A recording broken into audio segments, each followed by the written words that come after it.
Hey everyone, we're live here. This is Michael with Wong Way Travels, and I have Lynn from Traveling with Lynn. How's everyone today? We'll let everyone get in and give another minute or two before we start. Appreciate everyone joining us on a Sunday night. I know you guys got better things to do, but we'll make sure to get you guys out so you can watch other TV shows or whatnot. I'm a huge Game of Thrones fan, so definitely want to get you out before like 9 o'clock. What's up, John? What's going on? Xavier's in the house. Give it a couple minutes to let people come in. I know it's a bit early on Sunday. Everyone's got to get ready for work and stuff. So we'll give it some time here. Looks like we got a good amount of people strolling in.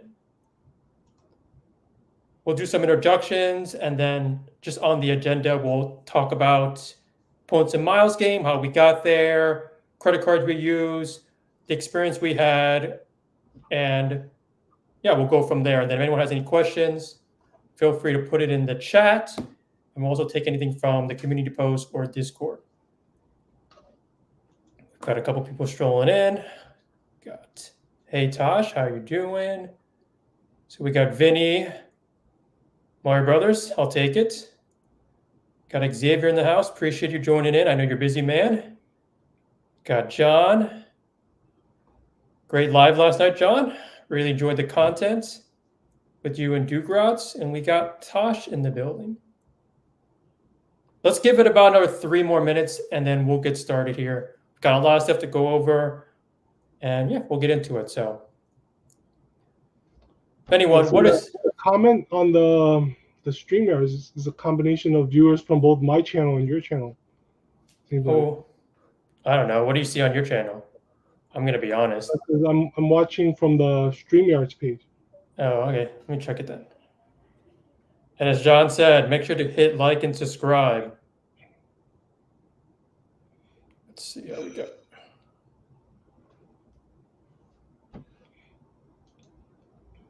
I can check this though.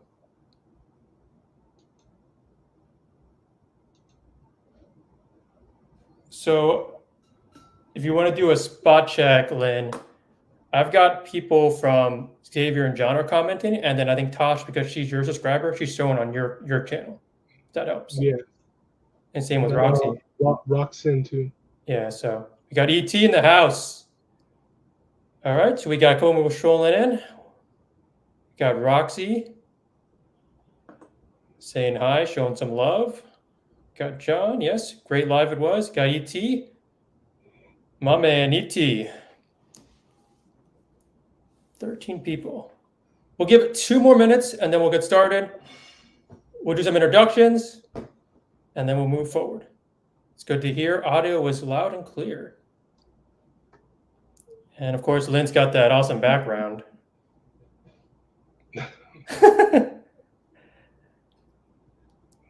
So, what's everyone doing tonight other than watching this live? Over here, it's been raining all day, so not much to do over here where I'm from, at least. We got Joe Hernandez. How you doing, Joe? So we got a good amount of crowd here. Really appreciate everyone joining once again. Sunday, early evening.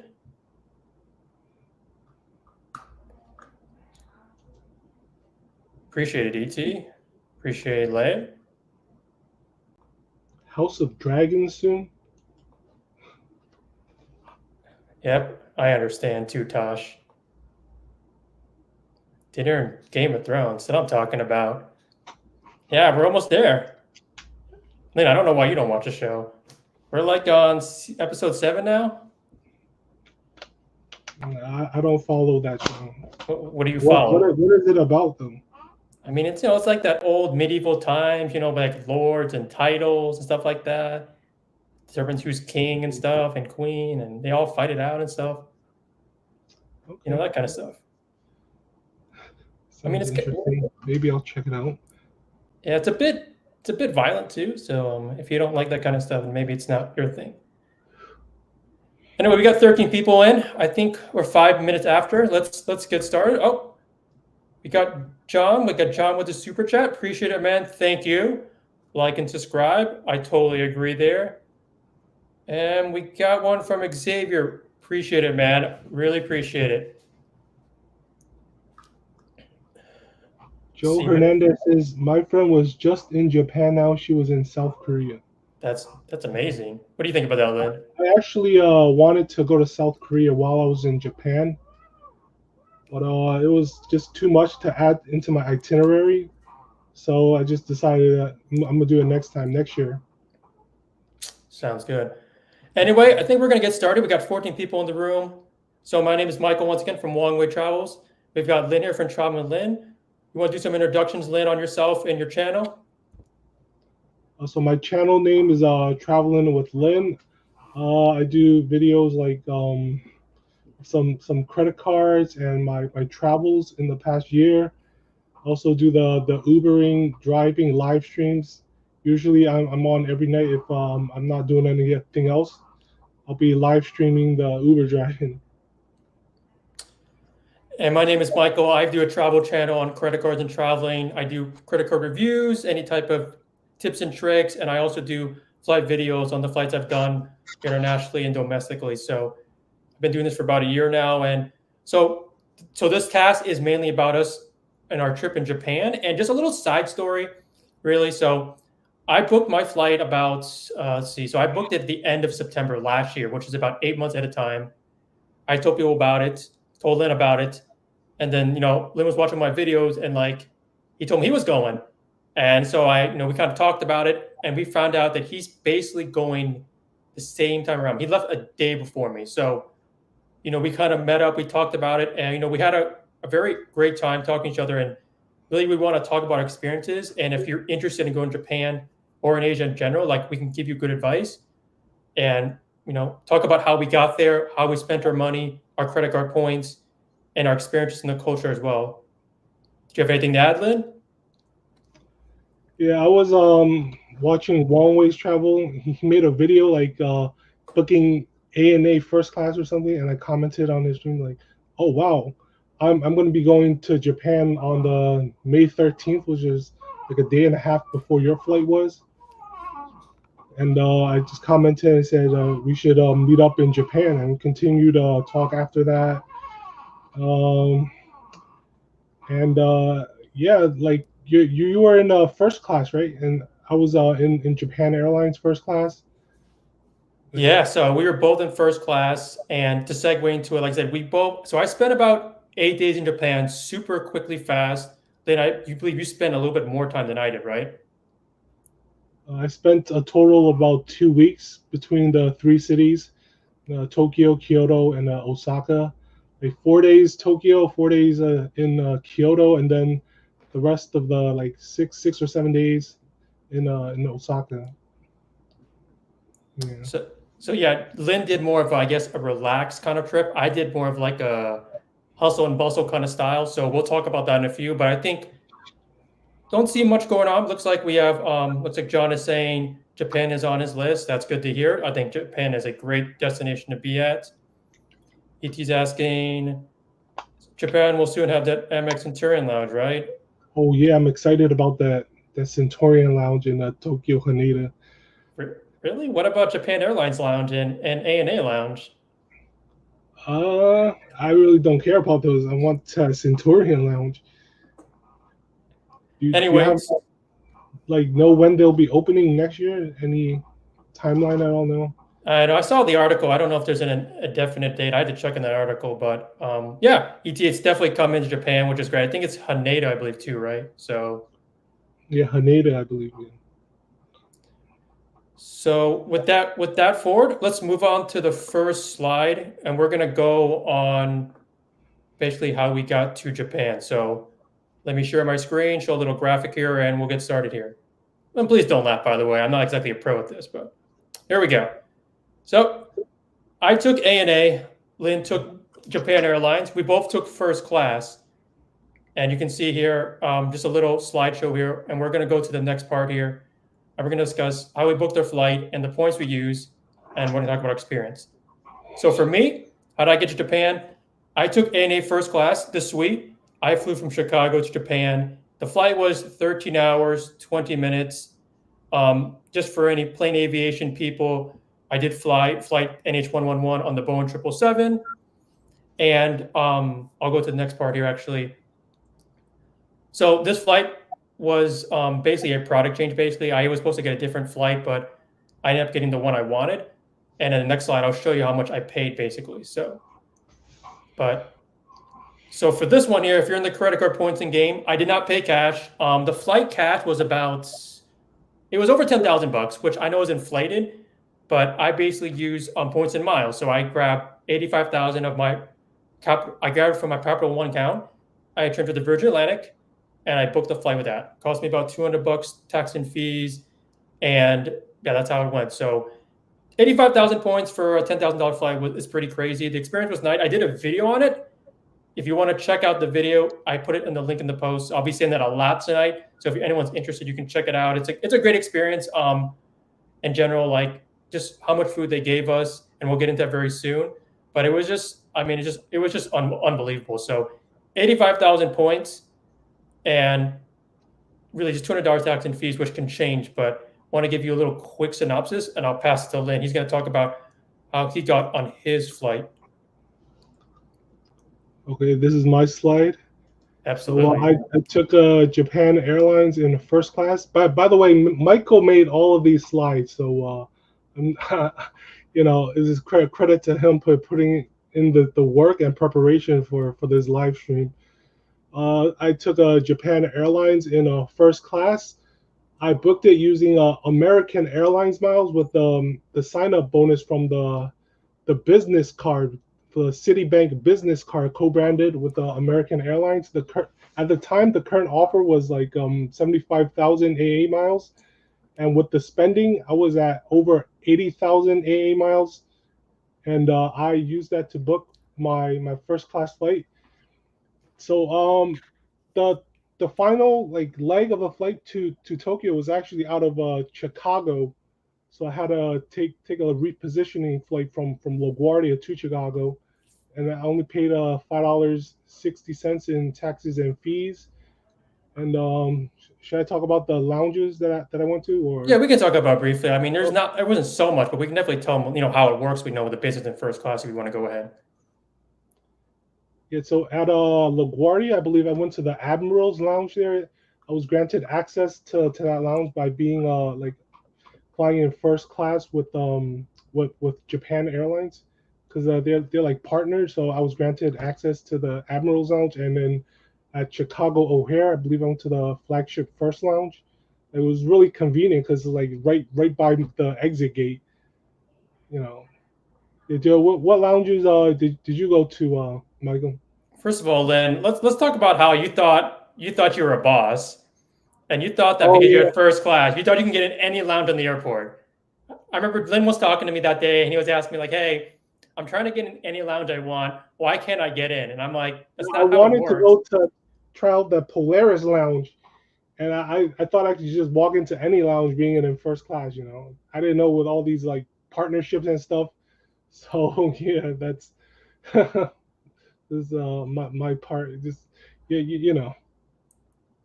So what happened was basically is that Lynn tried to get into the United Polaris Lounge, which segues into what? So briefly, because I was taking ANA, All Nippon Airways, the lounge I was able to get in because of my first class flight was the United Polaris Lounge, just to kind of not make things too confusing, but because they're Star Alliance partners.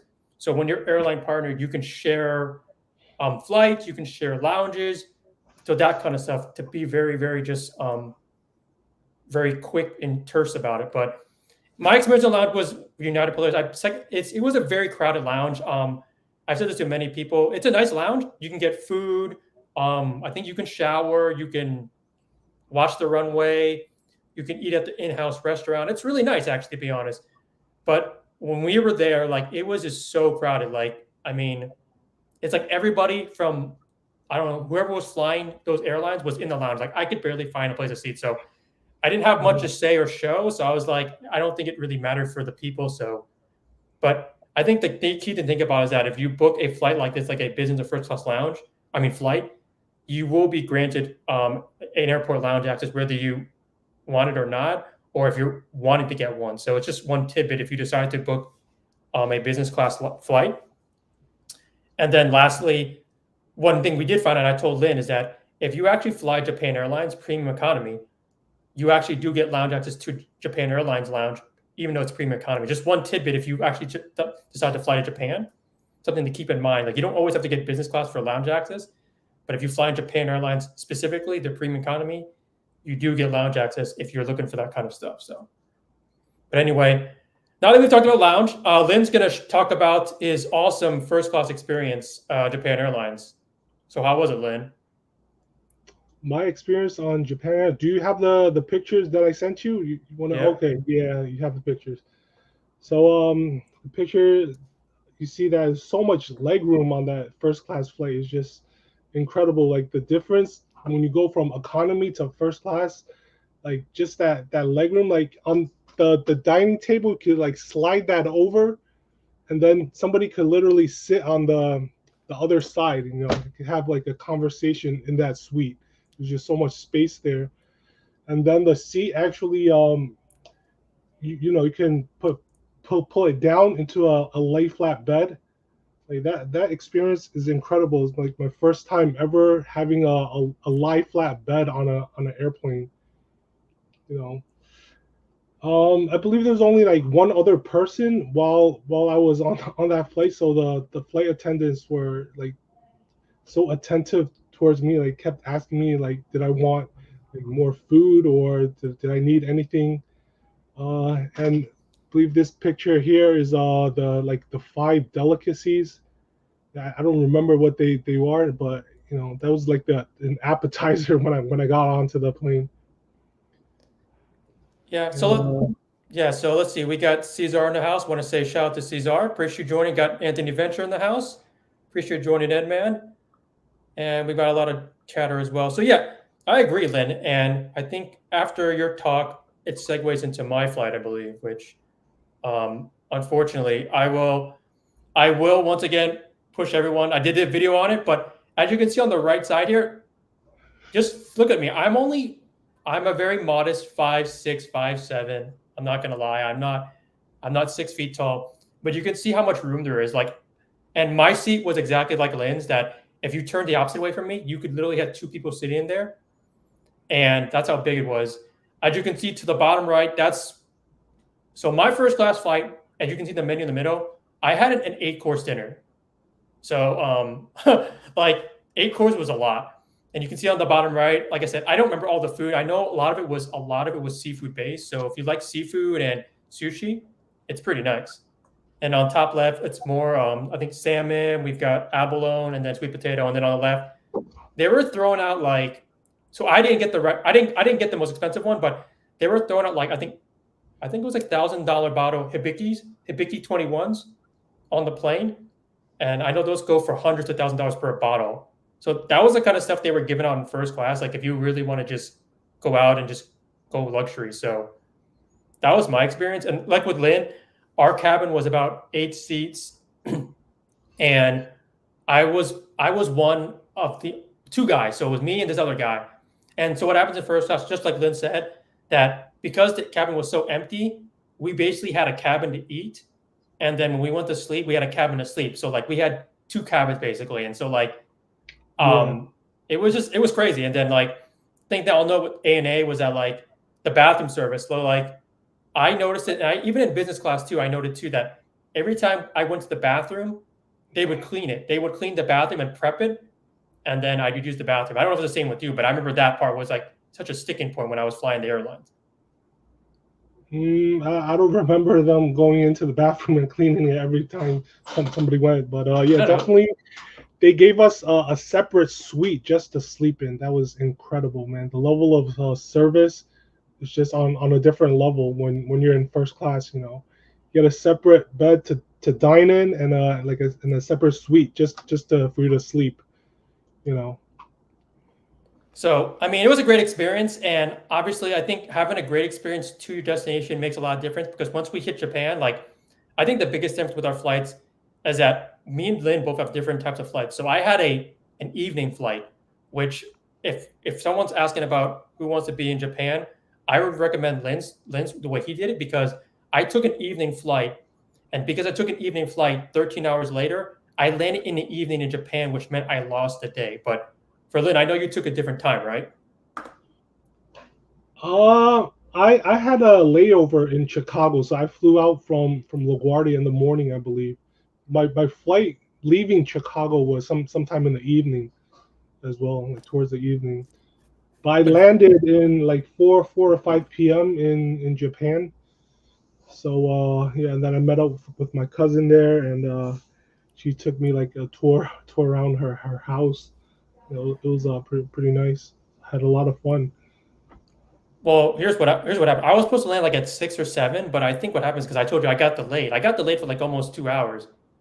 So I ended up landing like almost 10 o'clock, and then this has I don't think it's really a big ANA thing, and I don't think it should discourage from anyone flying ANA, but they did leave one of our luggages back in the airport, so we ended up wasting Yeah. even more time. So like by the time I got to my hotel, it was like midnight, so like we lost a lot of time for that. So that's our flight for Japan.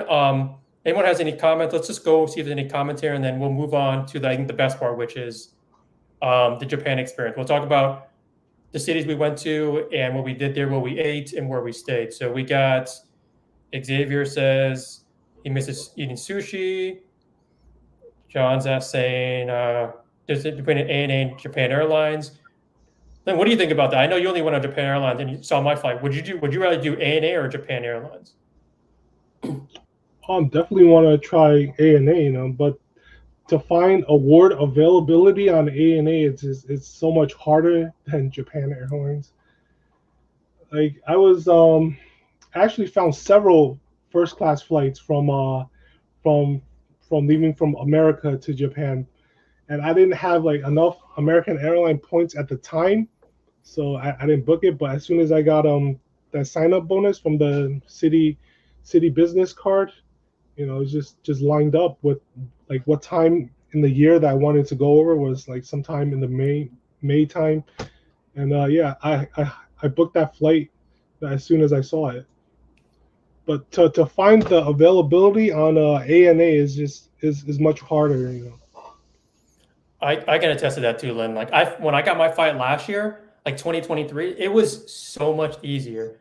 But once 2024 came around, I could not find any as much easy availability for ANA. And there's so many ways to do it, which I won't get so granular, but like the way I did it, it's so popular that everyone has did it to the point where like it's costing you more points every time you basically look for the flight. So like last year, if you a business class flight from Japan, vice versa to America, if you did the way I did it, it was 45,000 points, which I mean that's Mhm. tremendous because that's almost the cost of like an economy flight or a premium economy flight. So to get a Yeah. business class flight to Japan and from is the reason why like it was so hard to find. But I Mhm. mean, to segue to your point, John, it is amazing if you can find award availability. It's just I don't know. I mean, it's becoming very hard now. So um, but anyway, we're gonna move on to our next part, which is we're gonna talk about our experience in Japan. So the first city we went to, I stayed there for 3 days. I think Lynn, you stayed there for 4 days in Tokyo, right? Yeah, 4 days in Tokyo. And so we're going to ask these three questions. Where did we stay? Did we book points or cash? What did we do?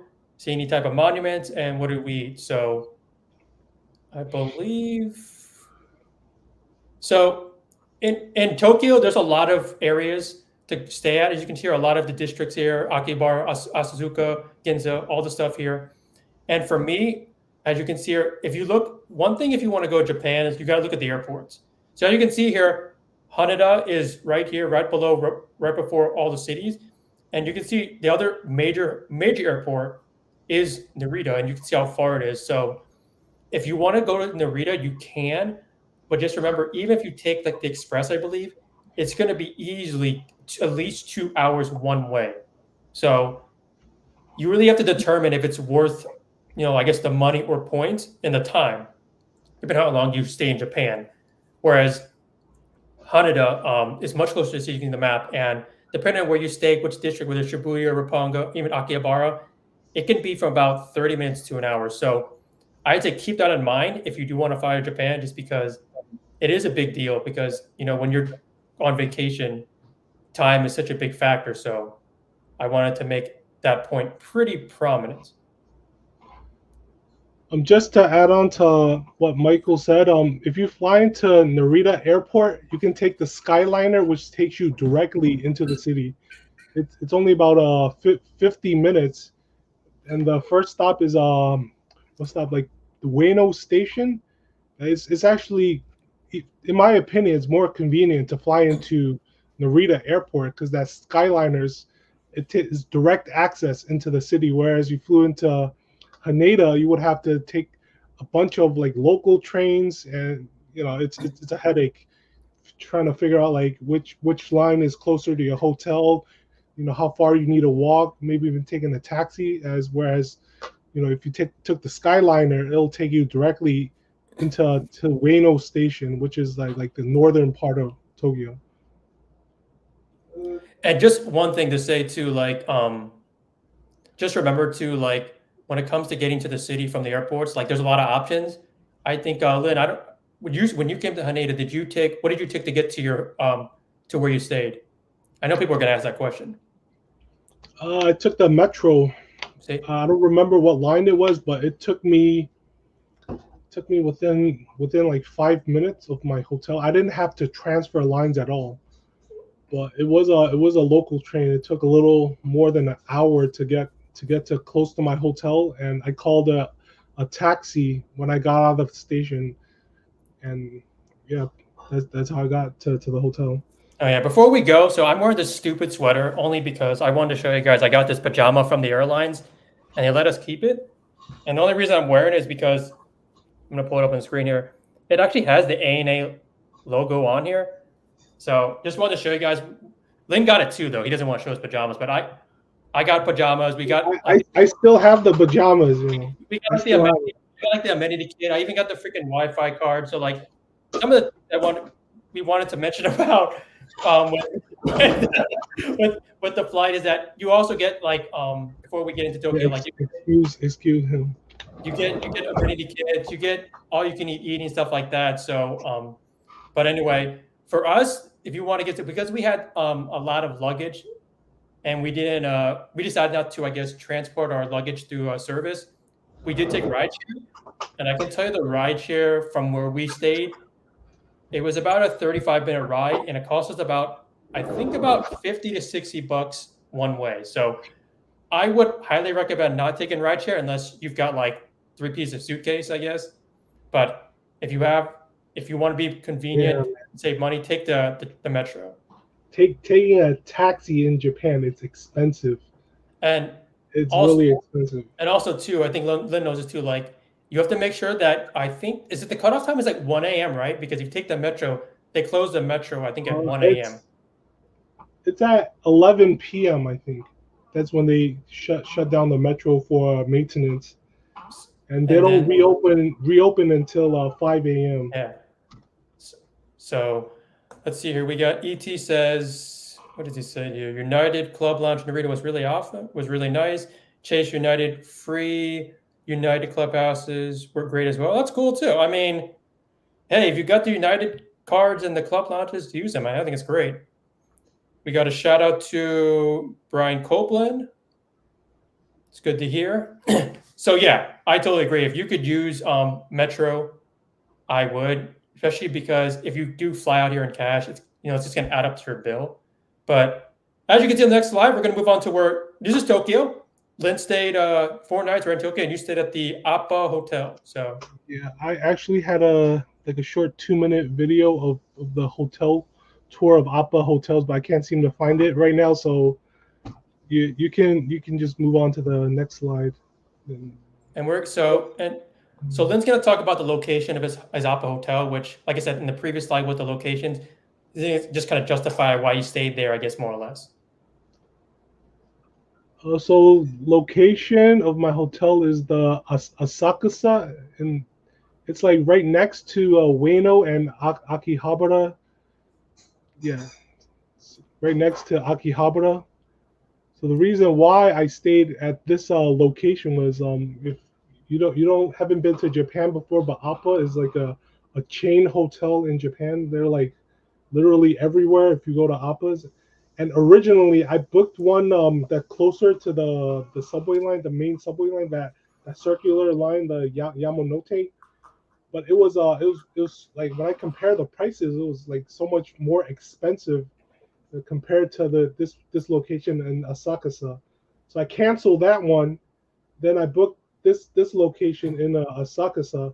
It was like 20 25 $30 like cheaper per night, and over 4 nights it was over $100 cheaper. So that's why I booked this Appa hotel. I used the cash to book it. How much did you pay out of pocket for yours altogether? Uh, I believe it was like around 300. All right. Yeah, yeah.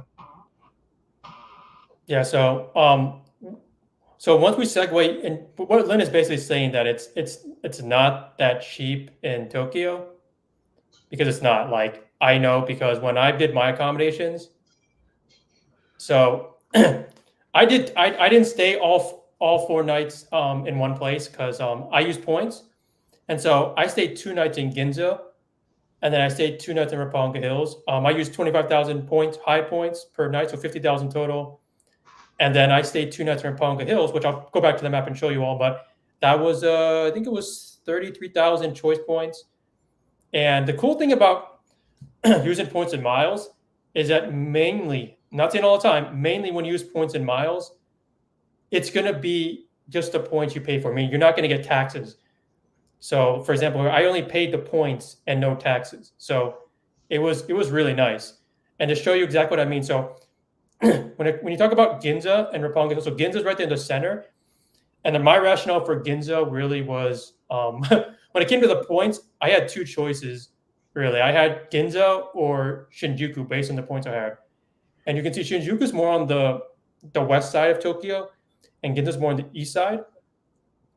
And also, too, I think when it comes to when you start learning about the areas and towns, like I wanted a little bit more upscale area, and that's what Ginza is. Ginza has like the shopping centers, the LVs, that kind of stuff. We didn't shop there, but it's a nicer area. And also too, like the cool thing about when we show you the map, like for me at least, when I went to all these towns here, like I just took the line straight across to all where I need to go. Like it was so easy. So as for Roppongi Hills, which is right there, so I kind of ran out of points and I had to pivot to other hotel chains. And this, I believe this one, Lynn, Roppongi, the choice one, is very close to your Appa because like I only had enough space basically just to sleep. So, Yeah. and Roppongi was a great location, which I'll talk in a few, but it was a great location because it was really convenient. Like, for for both of my locations, like as I'll talk about in the end, like when it comes to staying in hotels, like you want to find a couple of things that are really important to you. So to me, a lot of my criteria for getting a place to stay was: are you near a train station, and are you near like a convenience store? I only say that because convenience stores in Japan, when we talk about this soon, they're so they're so convenient, but they're so versatile. Like it's not just getting food. Like you can do so much stuff. Like you can um you can use your card for what is it, the luggage service thing. Like you can do a lot of things there. They're not just known for food. So staying near a convenience store is like so important. And Hey, so what's up, Ray Ray? Glad you could tune in. yeah, we got Ray in the house. There we go. And we got a question from Tosh. May have mentioned already, but where airport did you fly? So I flew in the same airport as Lane. We flew in Haneda. And rationale was that I didn't really have a choice. So like when you start like booking flights with points and miles, especially to Japan when it was really crazy, is that I didn't really have a choice. Like I grabbed whatever was available. So when I saw the flight, I booked it. Like I would have, for example, like if it was said Narita, I would have flown to Narita. Like I didn't have like 10 airports to 10 flights to choose from. Whatever I saw for first class, I grabbed it and I booked it. So, but we both agree that I think if you want to save time, Haneda is going to help you a lot because it's really closer to Tokyo. So let's see if I can blow this up here because like I think the map here. So when it comes to the Tokyo map here, like, and Lynn, you know this, you can probably explain this better than I do because you're from New York, but like Yeah. the metro in Tokyo is very convenient. the metro in Tokyo, it's very efficient, and it's very convenient as compared to New York City. You know, rarely will you ever see like a train delayed unless somebody jumped onto the track or something. But rarely is it ever delayed, and most like everybody there takes the metro. I mean, it's cheap, it's convenient. Like yeah, it's just it's much superior compared to New York City's metro system. And I talked to Lynn about this too, and he mentioned it too. Like another couple of differences with the Tokyo Metro versus like New York, for example, is that it's a lot cleaner.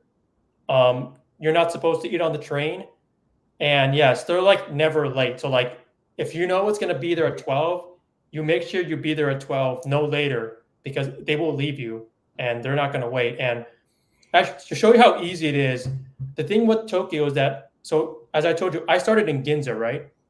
And let's say I want to go to Shinjuku. You can see I can literally take the Ginza line all the way to Shinjuku. Like that's how easy it is. Like with the platforms, everything too. Like once you get on a certain stop, that train will always go to that direction. Like it won't. For example, I know New York, for example, it's too, Lynn. Like when you're trying to go somewhere, sometimes you may get the N or the R or the W. Well, in Tokyo, if you're going to go in one direction, you're only getting that same train. Whereas in New York, I know when I go uptown in Queens, I either take the N or W, and Mhm.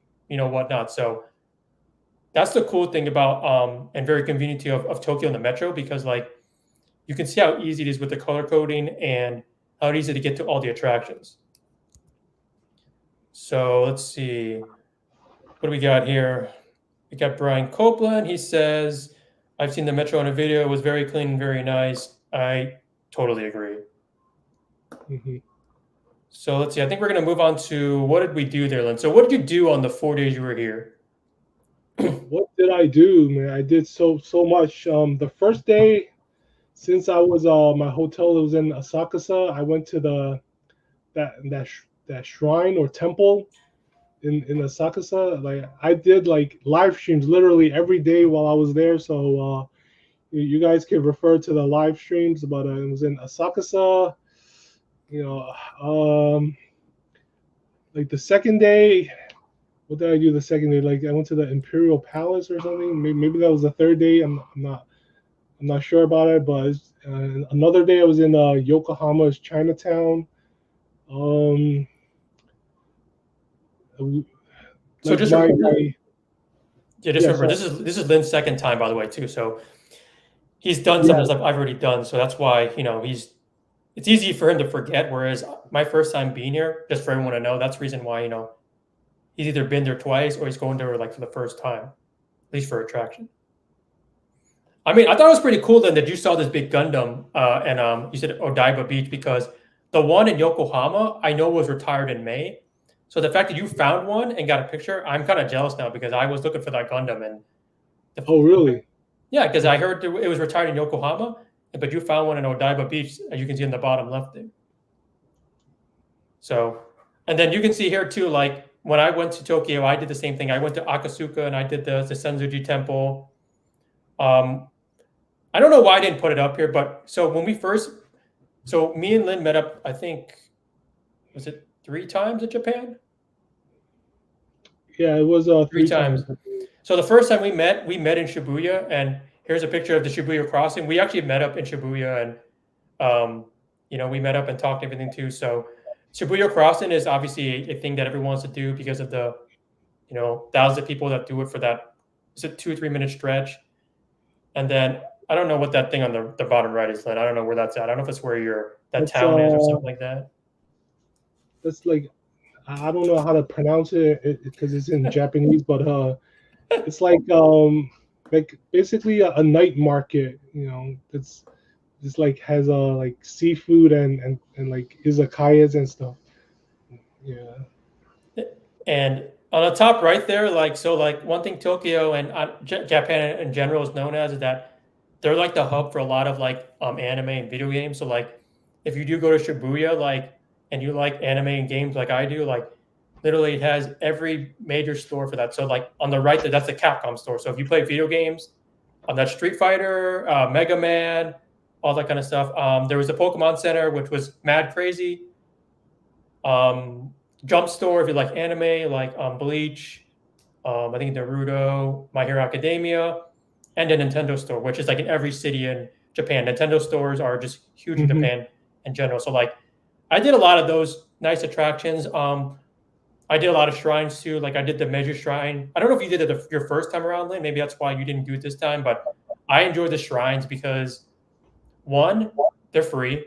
Two, there was a lot of shade, and three, it was a lot of space. So that's the part I enjoyed the most. I went to the Measure Shrine and stuff like that. So, but I had a crazy, crazy blistering 3 days, and like, I mean, I had a lot of fun. I think that my recommendation, if you were to come to Tokyo, is that you probably shouldn't take it as fast as I did, and take it slow and just try to relax, because I felt like I blitzed through it and I didn't get to enjoy as much and see everything I wanted to. Yeah, So that's what I told you, man. Your itinerary was, was so short. You only spent 2 days in Kyoto and 2 days in Osaka, whereas I would have spent at least 4 days there.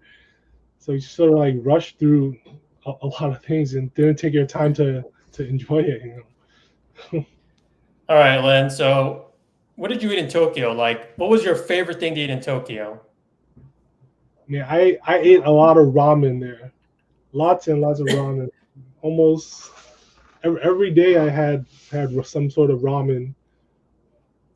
And, and you can see here, like on the bottom right there, like we both did it too. But like when you go to Japan, some of the ramen shops will have a machine, and you put your cash in. And like, for example, there I put my cash in. You choose what you want. You get a ticket. You give a ticket to the guy. You sit down. The guy gives you ramen. It's kind of like I said, it's kind of like, I don't know if they want to like congregate with you or whatever, but like it's just like kind of business. Like they just, you give your ticket, you get your food, and then you just eat your thing and you go. Like it's kind of the, I guess, the culture in Japan. Like they're very business-like in some way. Like so, um, I ate, so at least in Tokyo, I ate, like I said, because being the first time there, I wanted to try all these things. So on the left there, like I did this kind of cheesy like sandwich thing at Harajuku, which Hmm. I would say, I don't think Harajuku's for everyone. Harajuku to me, I compared to, the atmosphere was like a carnival state fair like thing. So like if you like those kind of things, like fair food and kebabs and fried whatever, it's a good place to go to. But I don't know if you've been there, Lynn, but like Takashita Street is like so crowded. Like it was, I Hmm. mean, there's no space for you to walk. And I went there when it was like, we were like, just all close up to each other. So that was Harajuku. As you move to the right, I like to do this thing where like I like to go to every McDonald's in every country. And so I tried this teriyaki burger in McDonald's. I think that was at Akihabara. Hmm. And to compare to America, like the food is lighter, it's smaller, and it's also much cheaper. I think I paid $3 for that value meal, which was a burger, fries, and a drink. So, um, if you want to go to Japan now, take advantage of the yen, because I think that's also the reason why it was so cheap too. So, and then, Lynn, what do you think about the convenience stores? Like, I got Family Mart and 7-Eleven. The convenience stores in Japan, yeah, and there's so many of them. Like there's three different types of convenience stores. Like there's Lawson's, there's Family Mart, there's 7-Eleven, but they're so different from the ones that you see in America. As far as like the quality of the selection of foods. I mean, like you can find like basically anything at your like Walgreens or like pharmacy stuff. You can even get it there, like. And what else? And something that you guys should know, you can use your digital Suica card to pay for purchases at 7-Eleven. Like I remember the first time when I went to Japan, like I would pay in cash, and then they will always give you change, right? And during the end of my trip, I literally had like $50 just in coins. So just a tip, like always pay for stuff on your Suica card, like load it up of 10,000 yen and use that to pay for the metro, for convenience stores. Even at Starbucks, you can pay with a Suica card. So, and the thing we're talking about here, so I got my phone here, and you can try to blow it up here on my camera. But basically, what Lynn's talking about. So when I asked him before, I literally got on my flight was like, so the thing with Japan right now with their physical metro cards is like apparently either they have a shortage or they're just not producing them anymore. But so when I heard about that, I asked him like, what do you use for transit? And so they have a mobile transit card, and as he mentioned here, that it's very convenient because like you can use it for transit, you can use it for the convenience stores, you can buy food, you can buy socks, you can buy whatever's in the convenience store and use it. And the cool thing too is that even if you have money remaining on your Suica card when you're leaving Japan, from my experience, they will always have convenience stores in the airport. So if you have money left over, you can use it at the convenience store in the airport, and they'll take it. So it's one thing to remember too. And that's the cool thing too, and we'll segue into too, is that the Suica for Japan is amazing because like so as me and Lynn both moved down in Tokyo, moved to Japan, the Suica was working in the other cities. Like it wasn't just working in Tokyo, it was working in Osaka, it was working in Kyoto. Like I don't even, it might have been working even if you go further west. But that's how crazy, like, I guess their networking for the Suica card was. So, I mean, I think it was pretty amazing in my I believe opinion. you can use it in the entire country. I'm not sure, but you can probably test it out in other cities. Like Hokkaido or Fukuoka. You can test it out.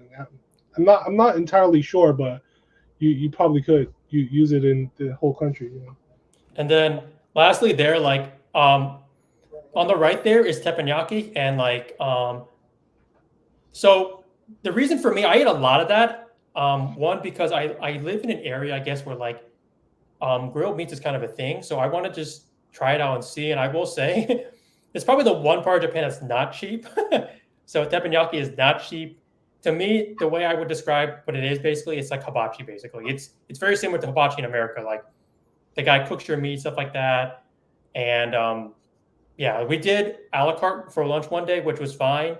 I think it was like a 5-course lunch. They gave you like rice, soup, um, the meat, and then dessert. And then I did an all you can eat one, which was really expensive. And like, I think at some point, like they realized the guy was like, I was trying to eat all the meat, so he started giving me some really thick meat. But that's basically what we ate in Japan, and I mean, at least in Tokyo. And so, let's see if we've got any comments here before we move into it, and we'll get to the next part here. So let's see who's jumped in right now. We've got ET's going to ask me this question.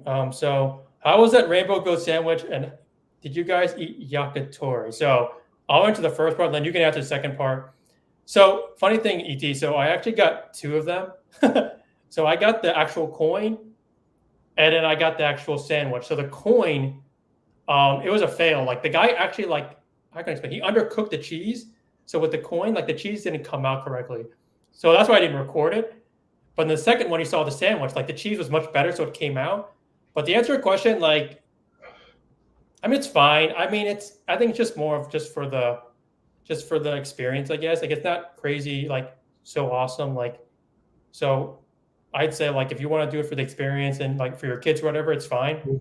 It's not cheap either. I think it was like $6-7 for the sandwich, which is not cheap in Japan. So, yeah. Even for So that rainbow grilled cheese thing. yeah. Yeah, because they know tourists come to that stuff, so they're gonna raise the price and stuff like that. Mm.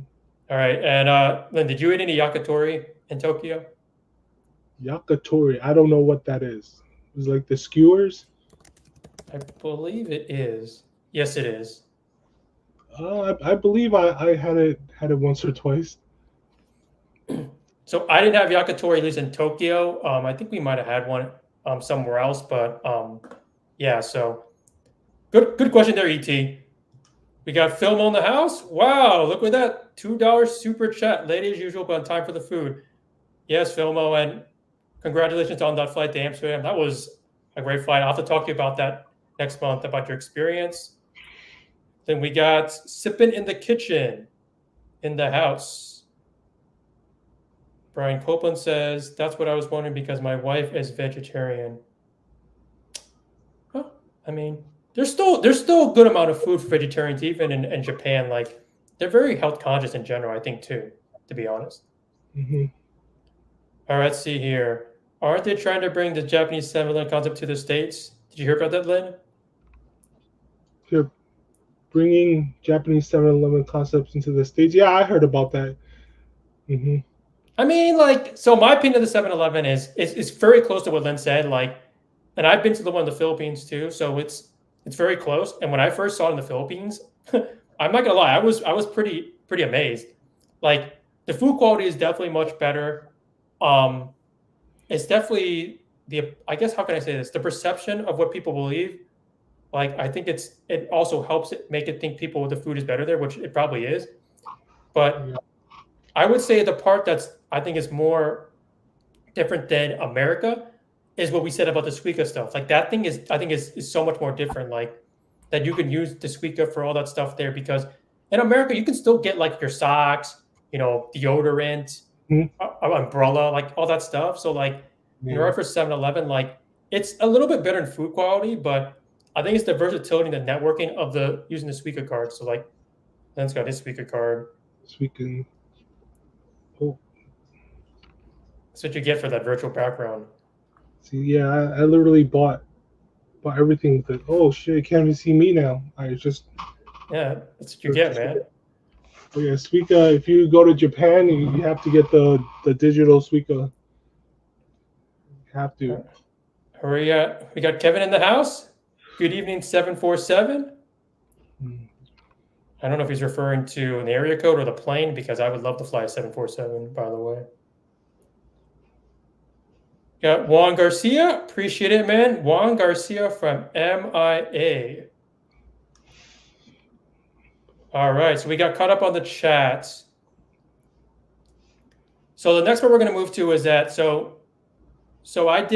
remember because I did shorter trips from Tokyo and all my stops I left to Kyoto next and I took the JR train. So the JR train was really nice. It was very easy too, and I took the bullet train, 2 hours, pretty quick, very clean. I didn't have any issues with it. I don't know if you did, Lynn, on the JR train, but it was price wise, it was about what was it, like 70, $80, I think.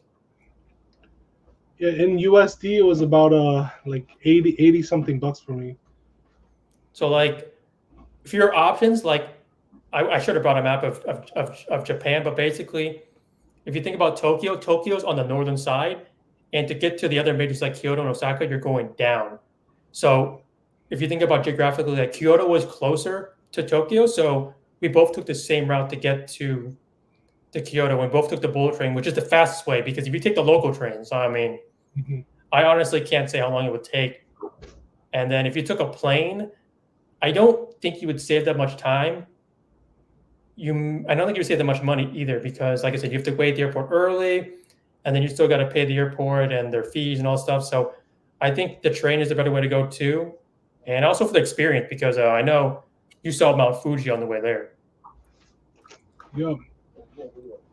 Anyway, I have the footage of it, but yeah, we didn't prepare it, so let's just move on then.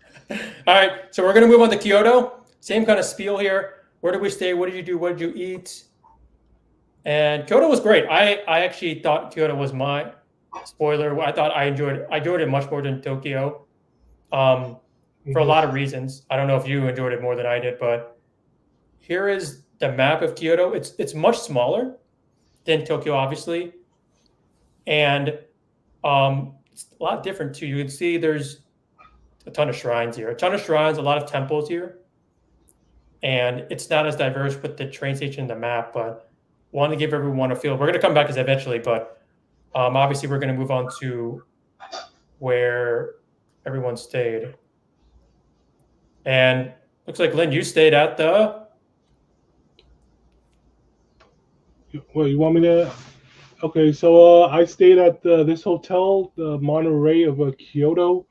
The reason why I stayed there, it was like a centralized location to like it's really close to many attractions that I wanted to see. And the price it was I booked this hotel with cash again, so I was considering the price, and it was about 100 per night to stay at this hotel. Wow. But what I found out, like how come it was the price was so cheap, was a lot of the amenities weren't included, like the breakfast, the using the onsen, it was not included in the price. So that's why it came out to be like $100 per night. Um, Interesting. as far as would I stay here again? I probably would stay here again, even though like they charge you for all the amenities and stuff, because it was close to all the sites that I wanted to go to. Like the subway station is literally like blocks walking distance. There was a convenience store right across the street. So yeah, I made a good choice, staying at the Monterey. No, and once I talk about where I stayed, which is completely different, like you're gonna see here. So I use points as well. I actually this is why I stayed at Choice Hotel in Tokyo because I drained basically all my points at this one. So I stayed at the Park Hyatt Kyoto, which is it's a very I would say top of the line hotel. Like I think I saw one guy recently put it's in the top 30 hotel in the world. And so I mean, and to describe the difference, what so Lynn is talking about. So in Kyoto, as you know, with every city, right? There's a city area, right? And so Lynn stayed basically in the city. So like you can see where I'm at. I'm actually off the city, but you can see my hotels is part of like I guess the I think it's called the Yamaguchi ward. And so you can see here, my hotel is literally attached to this little town. So as I get out of my hotel, like I'm in this town. And so like if you like, I guess like if you like an area where like you're kind of like in a more, I guess, traditional architecture like this is a nice place to stay. It is costly, but I know you can find other hotels in this area. But unlike Lynn, I was very close to the Gion district for the geisha. Hmm. I didn't see any, even though I was literally walking every night back to see, alone. But um, I will say, in comparison to where Lynn stayed, like I enjoyed this property. It was great. I mean, the hospitality was awesome. I mean, they said hi to us. They took our bags. They did everything so phenomenal. Like even when I checked in my hotel, like they gave me a drink and food when I checked in. Like the view I had, which I'm gonna say this one more time. I made a video on it. My view was facing Hmm. this view of the town, so it was very incredible. But I will say this: for me to get to the actual city where like all the restaurants where Lynn was, it was a 20-minute walk one way. So if you like walking up along with the other 20,000 steps you do already, where you're going, then fine. But because the thing with Kyoto, and I know you didn't do as much as I did, but because the transportation isn't as sophisticated as Tokyo, like my choices to get to the city was either walking or taking the bus. And the buses were fine, but like I just felt like it was the same amount of time. So I guess for Kyoto, in my opinion, like if you want to stay more in the city area with all the restaurants, like stay where Lynn is at the Monterey. But if you want a little bit more, I guess, culture, then somewhere where I was staying would be much preferable. So that's what I would recommend. And I know that's a question from one of the Discord members that they Hmm. asked, and we'll kind of go over and reiterate some things too as well. Let's be honest, you stayed there because you could use points, and it was a Hyatt property. That's not true. I could have stayed at that other one, the High Place. The High Place Kyoto by the Kyoto station, Yeah, there's another Hyatt. Yeah. because that one was cheaper and it was, dude, it was like 2 minutes from the Kyoto station. Hmm. Like it was, I mean, it was just it was just something to splurge against. But so this is a map here because it's kind of like a segue where what we did here basically. But because this is where I think me and Lynn met up. I think the last two times or whatever. But you can see here, I'm on the right side of the map, and Lynn's more like right around here. So just to show you guys what we did, and then we're gonna move on to what we did here. So we had a lot of fun too. I mean, I enjoyed Kyoto, and whenever this next slide starts to appear, which here we go. All right, Lynn. So what did you do in Kyoto for the first time, right? No, it's not my first time either. The didn't I tell you? I You, took but a you didn't day even trip. you, I you took a didn't day even go to. Oh yeah, well you still didn't go to Fushinara. trip. Yeah, I didn't go to Fushinara, but we did go to a lot of places though. I mean, to think off of the top of my head, like there's I met up with Wong Way at this is like the last day that you were in Kyoto, right? Last day I met up with Wong Way at like a 7-Eleven somewhere. Then we took a Uber to the Arashiyama bamboo forest. This is the picture you see in the middle right there, and also the monkey park that was like right next to the that bamboo forest. If I had known that we needed to hike up a mountain just to see some monkeys, I wouldn't have gone, to be honest. Like my thighs after that hike was like killing me. Like my feet were already killing me before that, but like to go up that mountain, like I that my thighs were like burning after that. You know. I felt so bad for Lynn too because I was gonna record him going up the hills, but I felt like it was just too much because yeah, it was like literally like I mean it was just so many. It was like I said, just imagine like at a base of a mountain and it's like I don't know like 10 stories high, and you're basically going like in a circular route up the hill. Like literally that's what it was. Like They you were provided yeah, zigzagging like, up a hill. Yeah. but but they were nice though because while they didn't give you like elevators or an escalator to get up the mountain hill, they did give Lynn benches like every time you got up. So we Yeah. made sure to sit on the bench every time we got up one flight of the hill. So um, that was our meetup. Like, and if let me see here. So let me pull up the map for a second to show you where that's at. So so this is where it was. It was in Hiroshima. It's all the way on the west side. So literally, like, think about I'm right here, Lynn's right here. We literally went all the way across town to Hiroshima, which was about, I mean, like 40, 50-minute drive or something like that. It was probably the longest, we did, but and then so I don't know if people know, but like I think people say like that Hiroshima Forest is like in some movies or whatever. So I don't know if people can comment or know about that, but I know it's in a lot of these like I want to say like horror movies or whatever, stuff like that. And then I think that Bamboo Forest, I think the monkey park was like what, $8 to get in or whatever. So that was cool too. I know Lynn did a live on that one too in the monkey park. And then so on the left there, if anyone's been like social media or typed in Japan, like that's Fushinari, forgot the last name, but that's the temple with the red gates that everyone goes to in Kyoto. And like my experience is that like it was crowded. It was super crowded. Like it was once again, it was crowded. Like it was probably the most crowded place there. I will say, what people say about it is true though. Once you get to like the first like 6 gates, as you get higher, people stop going up. So like if you want to get like a video or a picture, Yeah. you just gotta wait it out like 10 minutes and then people give up. Especially since it was hot there too. So like people gave up after like the first fifth gate, and then I got my footage stuff like that. So I think it's nice if you want to do it. It was about like I'll segue into this right now. It was about a 30-minute train ride from where I was. And I will say this, that I know, Lynn, you didn't know, but like, well, until I told you, but the metro in Kyoto is a little bit different. Once again, similar to New York, but different in that. So the trains operate in, I guess, different types of trains. So there's a local train, which is like all the stops, like, like 10 stops, whatever, to get your attention. There's a semi-limit train, which is like 5 stops. And there's an express train, which is like 2 stops.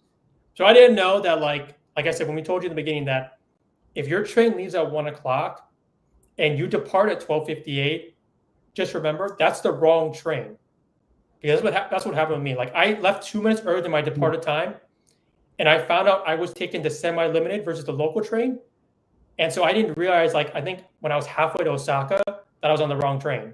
So make that very important to you all. If you go to Japan, like when you're supposed to leave at 1 o'clock, if your train leaves before that, you're probably on the wrong train. So, and then on the right there, Lynn, you've got very nice picture of the water, and then I don't know where you're at. I don't know where you went on the top right there with the geisha. I don't know if that's like a I mean, That's like a museum. that's what Kyoto is known for, man. The geishas in the Gion district. Um, yeah, there was like recently there was a like an article in the news like a harassment of these geishas. Like, if you were to take pictures of them without their consent, you would have to pay fines and stuff. So this is a real thing, you know, with like over tourism and in Japan.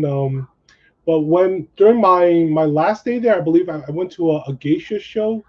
It was like I paid it was like 45 USD or something, and yeah, it was really nice. It was like an hour long show, ended with like like like probably like six geishas like dressed up doing this traditional dances and stuff in these beautiful costumes with the white makeup. Like unfortunately, I don't have any pictures or video of it because they wouldn't allow it. Uh, yeah, it was a definitely it was a nice cultural experience, you know.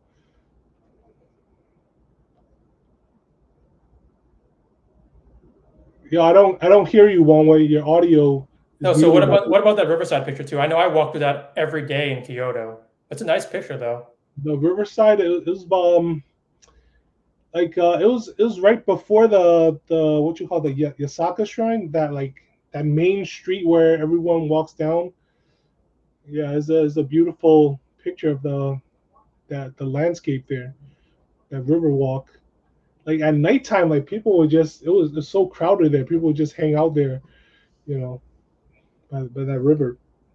I did want to say one thing. So I forgot to mention too, like I guess I thought Kyoto was cheaper, but based on your hotel rates, sounds like you pay more in Kyoto than Tokyo. In Kyoto, I felt like it was definitely cheaper as far as like what I was receiving. Like the Monterey of Kyoto, it was a 4-star hotel. You know, it was how you say, like the room that I was in, I had a 240 centimeter bed. You don't know how big that, but it's like two like queen size beds put together. It was a nice room. And they had a lot of amenities at the hotel like that you would have to pay for yourself. I didn't know that before then, but still definitely like I booked a much nicer hotel in Kyoto as compared to the Appa hotel, which is like a chain hotel. And I felt the same way too. So we kind of thought the same way too. Like we thought Tokyo, well, we still did a lot in Kyoto, like Tokyo, because there's so much competition with hotels and it's so big that the emphasis on a great luxury hotel wasn't there. And just to go back on this one last time with Kyoto, like I paid 40,000 points a night. And I know this is going to sound crazy, but I looked at the price of it. If I were to pay out of pocket, being where it was over $1,000 a night. So like It's crazy. $1,000 night hotel. And the hotel was, like I said, it's in that little Yamagashi ward, 100 rooms. Like every room is very detailed. So, anyway, moving on. What did you eat in Kyoto? And hopefully it's not ramen again. What did I eat? Well, the picture on the top right is in that little wagon. I believe that was outside the Imperial Palace. There was like a small shop out there. Uh, this seems like some like marinated beef, like a poached egg and something with that. But that was really good. And on because there's like two layers. You guys can't see it, but if you lift it up, on the bottom level is actually some like some radishes, pickled veggies and stuff. That was really good too, and it came with some coffee as well. The other pictures were your pictures. So Yeah, so like I thought the food was so much more different, and like that bottom right, that was like a 2 3 course lunch. I think I paid like $12. I got all that beef. I got some soup. I think player two got like a bento box. I mean, it was crazy cheap. And then like obviously Kyoto, like one thing that's known for Kyoto is the matcha. So I definitely ate matcha a couple times there. And then when we went to the Fushinari, like I think you've seen this a lot too in social media too, but like they have like that on the far left is that potato thing, the little string machine where it makes that thing into like little, oh shredded yeah, potato. Yeah, that Yeah. thing.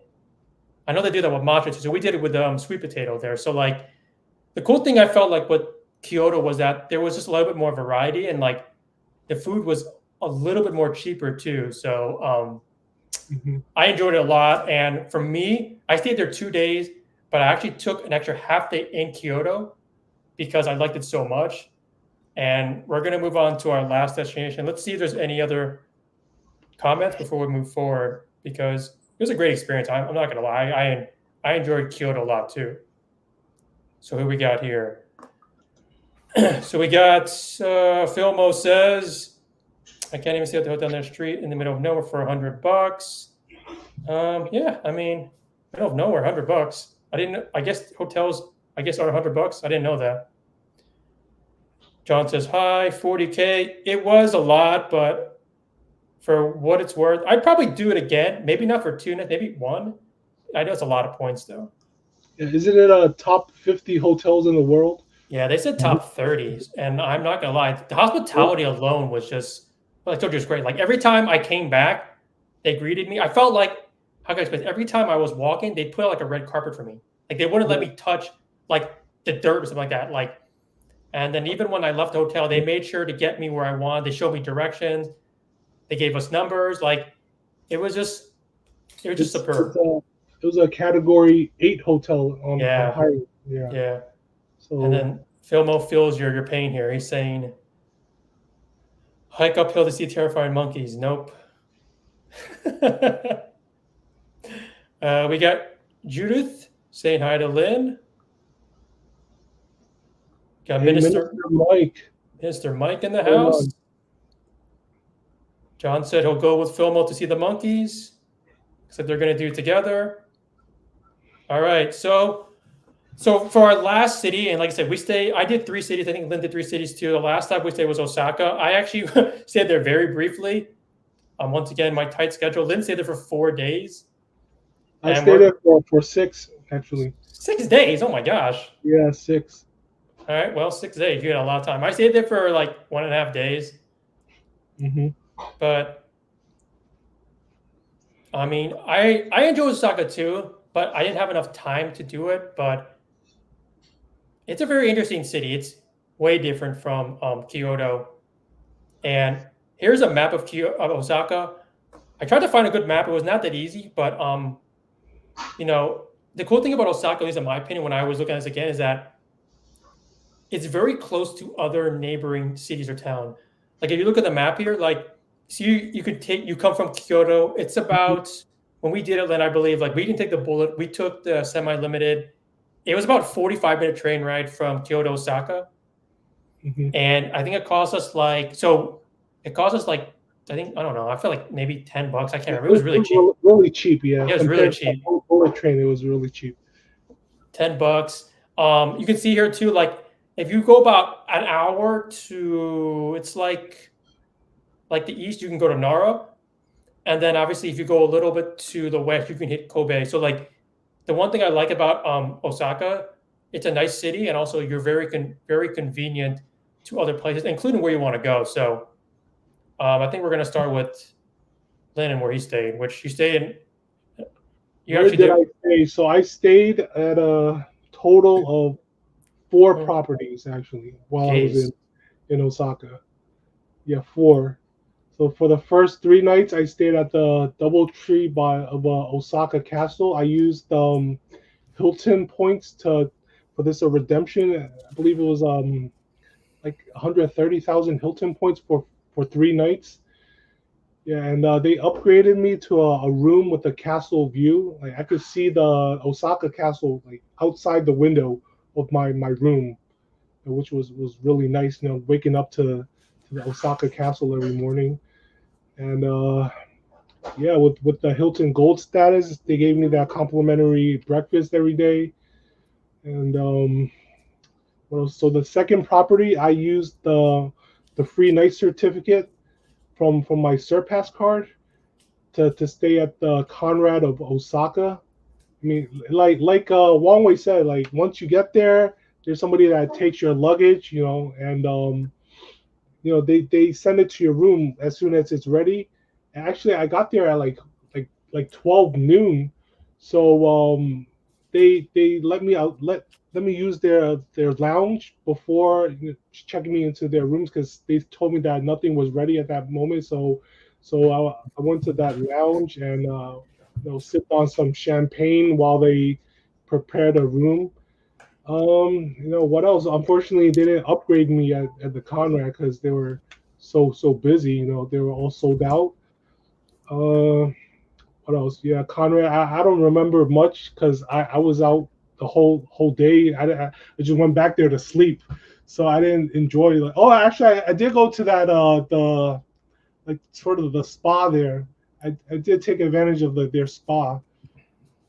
Yeah, their spa was really nice. Like there was nobody there, so maybe because I went during the daytime, like nobody was in that spa. Yeah. All right, Len. I think you need to clear the air here because of what happened in the monkey park. You just could not move as much in Osaka. Yeah, that's probably why because of that monkey park. The Yeah, monkey's got the yeah, yeah, lifestyle. yeah. I remember now. I took it easy because my thighs and feet were killing me so badly. So I really took it easy when I got to Osaka. Like I went to that casino. I went there like a couple of nights. Went to the downtown area to a lot of bars and clubs there. I just took it easy, man. I didn't want to go like to those tourist attractions where you had to do like so much walking. Like I needed to take a little break from that touristy stuff. So, Len, where did you stay your last 2 nights? And since you said you stayed 6 nights, where did you stay the last 2 nights? Since Yeah, the last 2 nights, it was more in the downtown area, like by Downton. Mm-hmm. I don't remember the hotel name because it's in Japanese, but I booked them through the Chase's travel portal, and they were offering like some like 7,000 Chase points if you made 2 travel bookings or something. Actually, before that, I booked the Appa hotel for 2 nights. I canceled that and booked these 2 separate hotels in the downtown area. Anything memorable about those hotels? Like, can't really think of anything memorable about those hotels. You Yeah, just a so Lynn standard stayed basically like hotel. I think you stayed like near this Osaka Namba area, which is very close to Dontabu. Dontabu is right around this area here, I believe. Yeah, in the Downton, like Shinsaibashi area, just north of Downton. So so Yeah, there's the picture of the castle from my hotel room. and you can see here like you can see when Lynn went from the DoubleTree to Conrad, you can see like he pivoted more like out to the city, whereas before he was kind of like right overlooking the Osaka Castle, which is a pretty good view. I mean, that's a pretty amazing view. Just get the Osaka Castle on your background and wake up to it every morning. So so Lynn stayed more in the city. So like for us, we stayed 2 nights at the Holiday Inn Shin Osaka. I'll tell you guys where it is in a minute or two. This was on points. This was 33,000 points. Player two booked this, and to kind of talk about what Lynn said, like when it came with like points, like Japan was super stingy on any upgrades. Like I didn't get any suite upgrades. I asked for every property I stayed at. And apparently, on my last day here at IHG, they gave us a suite upgrade. Mm-hmm. And the cool thing too was that so I don't know about you all, but I know someone might ask this question, but like we've been there for 8 days, and for me, I spoiler, I didn't go home after Japan, so like we got upgraded to a suite, and the cool thing about our hotel was that we had a hot washer and dryer in our room, so we were able to wash our clothes before we were leaving Japan, because otherwise you can do it at a laundromat, which is fine, but like I just didn't feel like walking out in public with dirty clothes. But yeah, so and to explain where we're located, so here's the map. So you can see here, Shin Osaka is on the north side, and the good way to kind of deviate or really understand where we're staying at. So like, see this river here that's separating, I guess, Osaka? Lynn was staying on the southern side of this river, which is where the city is. We stayed actually closer outside the city. Reasons why I think we just prefer a little bit, I guess, quieter area. It was a very nice area. Like Shin Osaka is it's a little bit more in the neighborhood, kind of friendly town. And like, while when we actually booked it too, we noticed a couple of things that we'll talk about in the end. But like, cool things about this area was that we were very close to a supermarket, which is nice in case you want anything. It was very close to a convenience store, which I told you I think is one of the biggest things because, like I said, you can get late night food. Use your Suica. You can luggage. You can do a luggage service thing where you can transport to another hotel or another city or whatever. And then one thing I will tell everyone too is that if you do stay somewhere, whether it's I think an APA or a chain, try to find out if a hotel has a shuttle service because we didn't realize this until like the last day or something like that. But they had a shuttle service to take us from the train station to our hotel, which I'm going to let you know, that's like a 15-minute walk one way.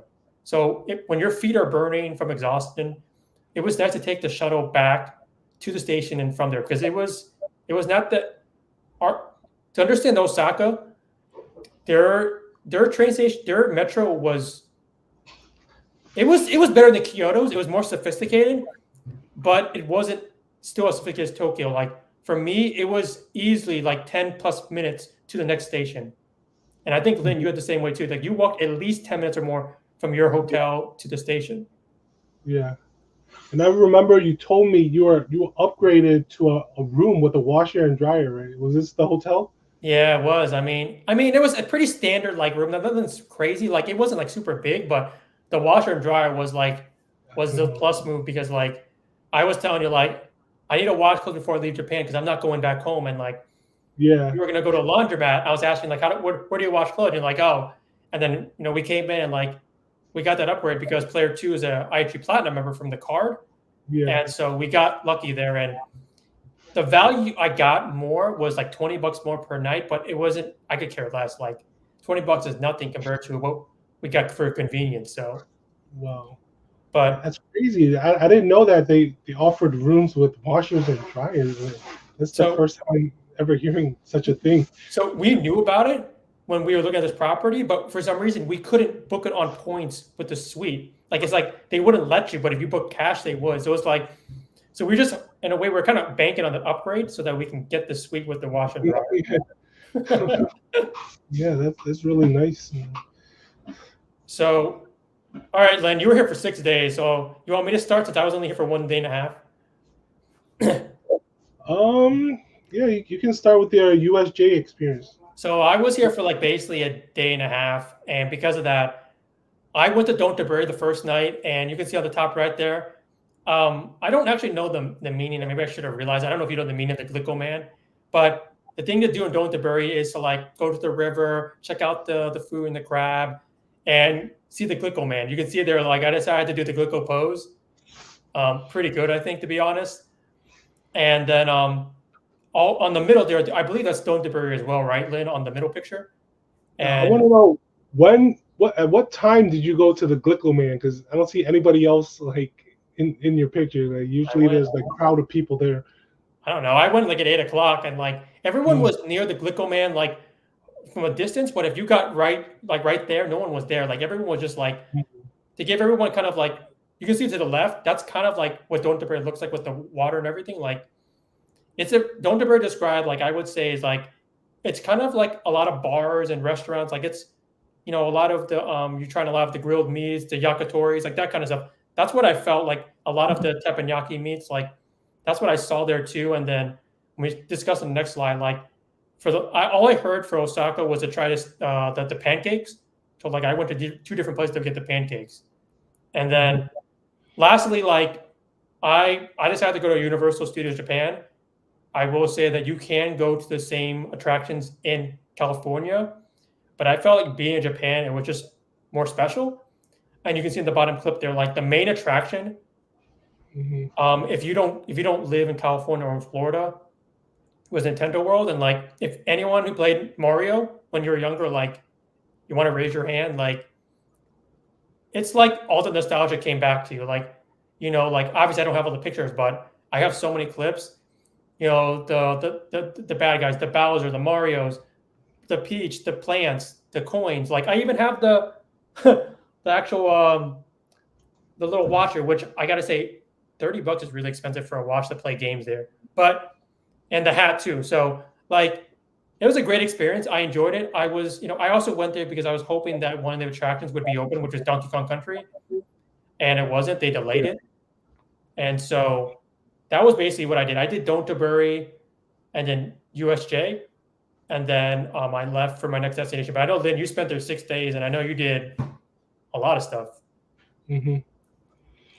So I pretty much just chilled when I got there because that all that walking and hiking up a mountain really killed my feet. So I pretty much chilled at the hotel. Went to a lot of bars and clubs, and I went to the Osaka Zoo that one day. I actually live streamed from there, but my data ran out, so nothing was saved. I'm sad about it, but what else did I do? Like, I had a lot of great food when I was there. Did a sightseeing. I actually met a Japanese friend while I was there. I actually hung out with him like a whole day. He took me to like sort of where the area where you stayed in, the was it Umeda area, like a big shopping area in Umeda. Yeah, like by where you stayed. Oh yeah, there you met her right there. So it's There's like like a little. huge shopping mall. Yeah, we hung out by that shopping mall. Let me see. What else did I do? This is some other things that maybe like I shouldn't mention like on the stream. I went to the red light district in Osaka. I tried to film while I was there, but like they like, they're very strict about not filming. Like this old grandma literally like hunted me down and like told me to delete everything that I filmed, and like she was speaking in Japanese. All like I didn't understand, but she was like, I could tell she wanted me to delete it, and like she called for a police officer to come, and we had to go to the station, and I was there. Like I was just like, it's crazy, man. And like they were speaking to me in Japanese the whole time. It was an experience. I will say, like, like you also didn't you do the girls bar thing too there over there? Was that the girls bar too thing? Yeah. I went to like there's a lot of girls bars. There's this like even more in Tokyo. Like if you go to Akiba, you see the maid cafes. But in Osaka, it's like girls bars, and yeah, you just go in there. You can drink with these girls, talk to them, and yeah, it was fun. It was fun. But yeah, I went to like these clubs. I'm not sure what it is like in English, but it's called a kabakura. So basically, what it is, like you get an hour, and it's like speed dating. Basically, like every 20 minutes, a girl comes in, and you get to talk to them and like have drinks with them, and they switch out every maybe 15 or 20 minutes. And and by the way, they all these girls they didn't speak much English, so I had to use a translator to talk with them. It was definitely an interesting experience, though. But yeah, I mean, like I said, I think for the most part, right, you just kind of because you told me you basically went to Don'tabury like every night. Yeah, I basically went every night. Like when my hotel moved closer to the downtown area, like I was just hanging out in that area. Like, I wanted to chill so I could relax my feet because they were freaking killing me from Kyoto and Tokyo, because doing so much walking. So I just basically chilled during the time in Osaka. Yeah.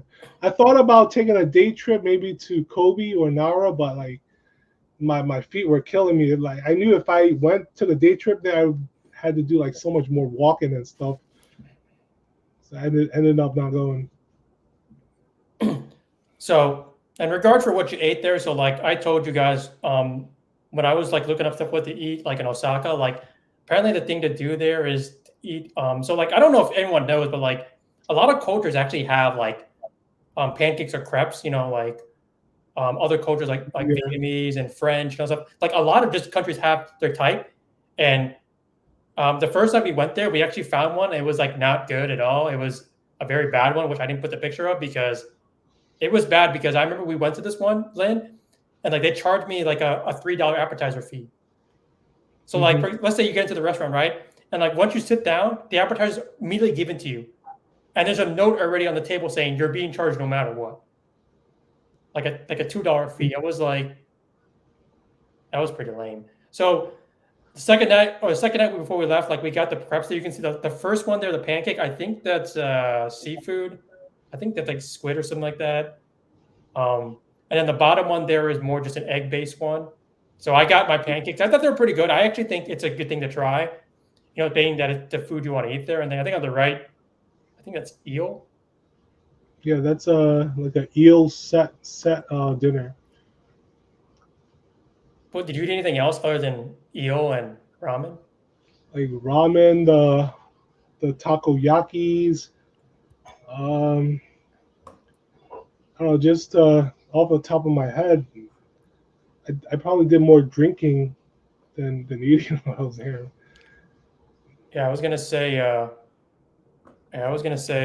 ate takoyaki actually in Kyoto, and like I went to one of those stalls in the mall, and like once again I thought it was good because a lot of people were waiting with the hype, and then when I ate it, it was so watered down, like it was just not good at all. So, all right, let's see what we got in the comments here. We got John saying Lynn was taking Japan in slow mode. Sounds like it. Oh, my feet were killing me towards the end of the trip, so that's why I was just chilling. Judith says, Lynn, you have a good thing going. Keep up the stream. There we go. We got Travel Pass in the building saying hi to Tosh. And then they're talking more. And they're talking more. Yeah, talking to each other in the stream. All right, we got ET saying, great breakdown trip. Got to get back to work. Appreciate ET for stopping by. And Travel Pass asks this. Then you can answer this question for me. You brought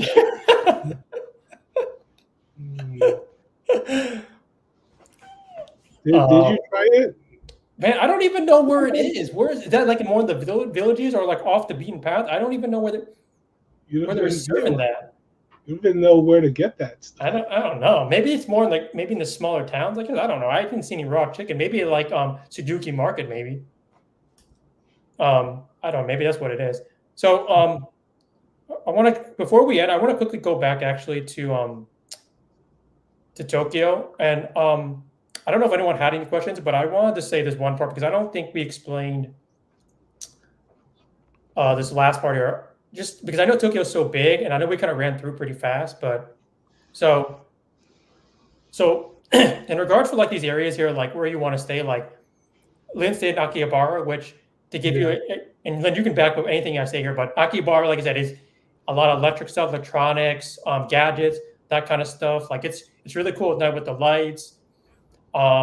There's just a lot of like culture, anime, stuff like that there too to do. So if you like that kind of stuff, Akihabara is a great place to stay. I think Asakusa was where the temples are, right? Where you want to go, like Senzaji, right? Sensoji Temple. Yeah. And the Sky Tree is in Asakusa too. The Sky Tree, like I said, it's just a nice aerial view of the city you can get through. I think you pay like $8 or $10 to see it. It's pretty nice too. As we move down Ginza, like I said, I stayed in Ginza for 2 nights. It's kind of like a luxury area, very nice shopping brands, stuff like that. Pretty expensive too, but very nice. You can do a lot of just nice walking. Roppongi, like I said, I thought it was very convenient. Now, I think you said you went there and like it's also known for the nightlife too, right?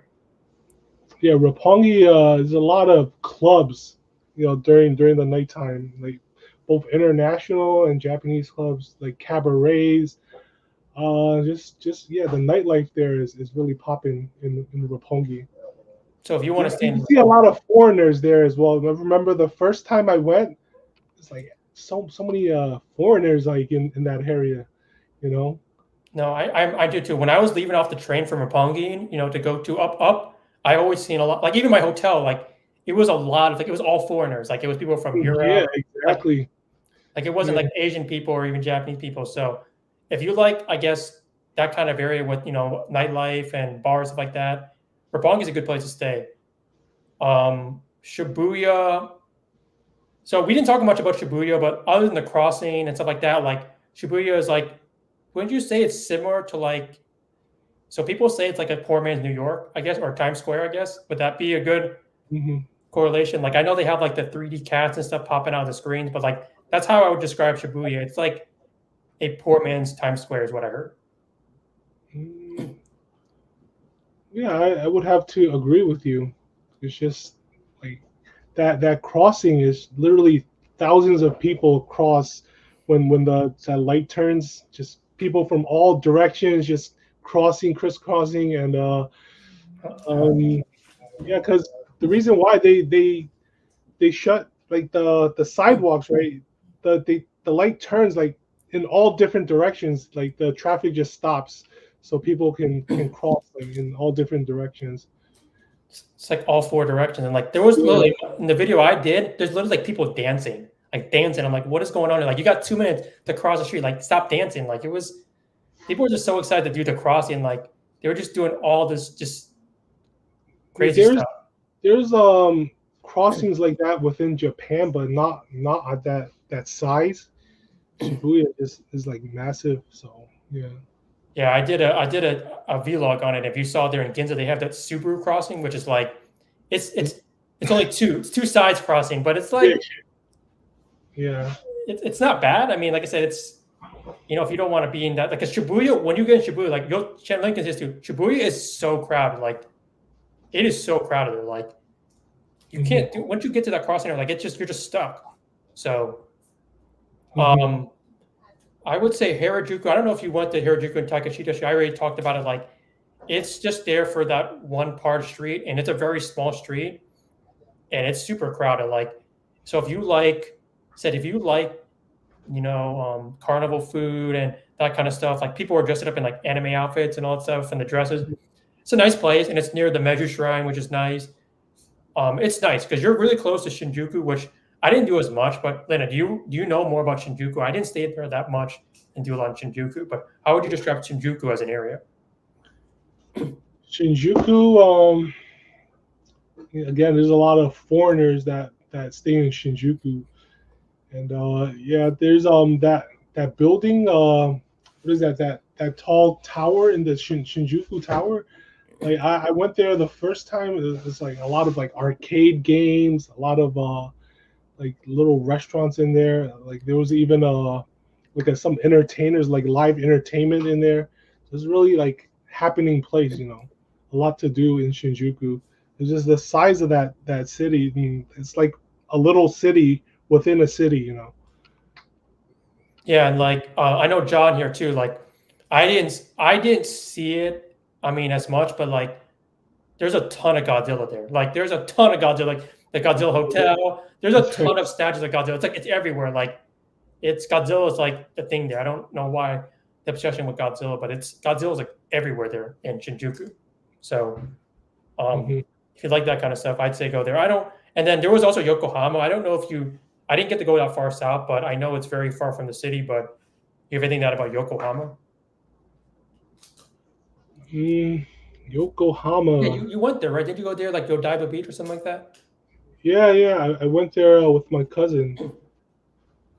So yeah, Yokohama there's like a really large Chinatown, like the biggest Chinatown within Asia outside of China is in Yokohama. There's a lot of street food, a lot of those like palm readers there, a lot of like souvenir shops. Yeah, Yokohama, there's a lot of cruise ships that are just docked there as well. Like what else is there to say about Yokohama? I mean, it's so far south, and like the only reason I'd stay there is because I know like Yokohama is like probably the closest town to the Disney Sea. So if you do that Disney thing, like that's the only reason I'd say Yokohama. Like it's so far south. Like I think like it takes you like I don't know, like an hour to get to, or it takes you like an hour just to get anywhere in town, basically. So I took the express train. it was about more or less an hour to get to Yokohama. So we got Philmo saying, Lynn, I feel you. My feet are still recovering from my last trip. Really, Phil? Did you really walk that much in Amsterdam? Like, I thought Amsterdam was really nice. Like, I've been there twice. Like, it's a very small city. I don't know, maybe, but I'm glad you had a fun time.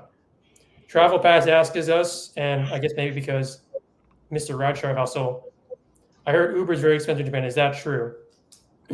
Yeah, man, Uber is extremely expensive. Yeah. It's just FYI, if you take an Uber past 11 p.m., like when the metro shuts down, your rates gets doubled. Like Dude, whatever you would pay normal, it's double that price. I had to find out myself. Like I did the Uber after I did the Uber at midnight. It was like $50 one way, $60. oh yeah, you took it at midnight. Dude, remember the luggage day? We lost the luggage. Like, Yeah, it was that or taxi. So we took it from Haina to Ginza. It was like $60. I know it's expensive. Yeah, I mean, my plan was to make the metro or transport it or whatever, but like, we were just so. It was 1 o'clock when we left. It was 1 o'clock when we got to hotel. It was losing our luggage and talking to them. Like we were just so tired and annoyed and frustrated. So let's see. John says Kobuchika is in Shinjuku. I think. I believe so. Right? Isn't that where Golden Guy is too? Yeah, I think so. I heard it's really nice. I'm like, I didn't get to see it, but I know what he's talking about though. And John says, I want to see the gods. Yeah, well, I can tell you when I checked it for you, John. I think it's like if you're to pay cash, like $200 a night. So I'd say if you're doing one time, why not? Filmo says, we didn't walk too much, but I'm old. All right, well, still, like, as long as you had a good time. So we're going to do the last slide here. It's getting close to 9, and then we're going to finish it up here. We just want to get some finishing touches on any questions from from the chat Discord, and we have one from Sir Anthony Venture here. So best hotels in Japan to get the real feel of it. I think you showed me a Hyatt you went to that was very nice. So I think it's a very broad question, but I think we'll try to answer as best we can. So Lynn, I'll start with you. When Anthony asks us like, hey, I want to go to Japan, let's just say let's say the cities we visited, Tokyo, Osaka, and Kyoto, to get the feel, where would you stay? And give a recommendation, I guess. Like what you said is a very broad question by like the feel of Japan. You mean like to experience like the unique Japanese culture is what I'm assuming by the feel. So the Park Hyatt of Kyoto where you stayed at is, I think that's you can get the real feel of Japan just because of that surrounding area, like all the buildings, the architecture, because it's been preserved for like hundreds of years, because Kyoto, that city wasn't touched by in World War II, so a lot of the buildings and the architecture is still there, from like centuries ago, and to get a feel of Japan, yeah, like a capsule hotel too. You can try a capsule hotel. Like it's not as bad as you think. You might be a little claustrophobic, but you get to experience it. Yeah. Okay, so Lynn, I know you did this, and I know I did like an onsen like one at the Park Hyatt, but I don't think it was like yours. So like the question is, how was your onsen? Was it a private one? Was it a public one? Do you feel like it's a must thing to do in Japan when you stay there? You mean the onsen at the hotel I stayed at? Yeah. Yeah. If you visit Japan, I feel like onsen is a must do. Especially when you're walking so much, like you need that therapy to help your body recover from all that sightseeing you're doing. So an onsen is a must do, and also there's a medicinal bath that you should soak in, not just the hot tub and the cold tub, but there's also, like, if you guys can read the Japanese, there's one with medicine water that actually speed up your body's recovery. You soak in that one too. So, Lynn, did you stay at a public? Did you do a public onsen or you did a private one? Because I'm guessing it's private. No, the onsen was part of the hotel. So anybody that stayed at the hotel, you could pay a fee and use the onsen. So I think yours is probably similar to mine, right? You've seen like the one, I think it's probably similar to mine then, because mine was like that too. Like it wasn't private. Like you just kind of go in and people could show up there or whatever. It was part of the hotel. Yeah. Okay. Yeah. So yeah, similar to yours. Yeah, because we But got the same. Mine was on the rooftop though. I mean, I guess that's cool too. Hopefully, you're the highest the level of building there. Rooftop, whatnot, your onsen and stuff. So I agree too with the onsen because I did, like I said, a onsen like thing at the Park Hyatt, and like I'm not gonna lie, like every time I was in that water, I felt like I was like rejuvenated, like my body was just like my feet. I want to make it very clear, like. So Lynn said his feet were hurting every day. My feet were hurting every day too, and like it didn't matter if I was wearing like triple layered ortho pads or whatever my feet and bandages. Like Yeah. you're walking, even with the nice metro in Tokyo, you're still walking 25,000 steps a day. And like I told Lynn this every day, like after I got back to my hotel, I relaxed a little bit. I fell asleep within 5 minutes every time. Like I was in bed by like. Oh, I really? think like 9 to 10 o'clock every night. Like I was just so tired. So and we didn't do the capsule hotel, but I do agree. I think it's something to do, especially like the capsule hotel is really good too to do too, like for like a late night flight and like you miss the subway and you don't want to pay, you could stay at a budget capsule overnight. Yeah, exactly. Yeah. Because like why would you want to waste 20,000 points or $100 when you can stay like a very cheap capsule hotel, sleep and then get up early and go do your thing, or go to your next hotel or whatever. So and then recommendations here, just like we talked about in the beginning here, like if you can, and it will be a little bit more pricey, but it also depends on what luggage you're carrying, but try to find a hotel near a train station, because if you're traveling you could have a lot of luggage, you could have not. And then also try to find a convenience store, because like I said, a lot of people, what I found out when you go to Japan is that you spend a lot of money to get there.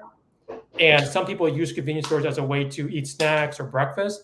And it's a good way to eat healthier food and grab food on the go. And also, like I said, you can use your Suica card. And then also too, I know you can also use the luggage transport service at convenience stores too and hotel.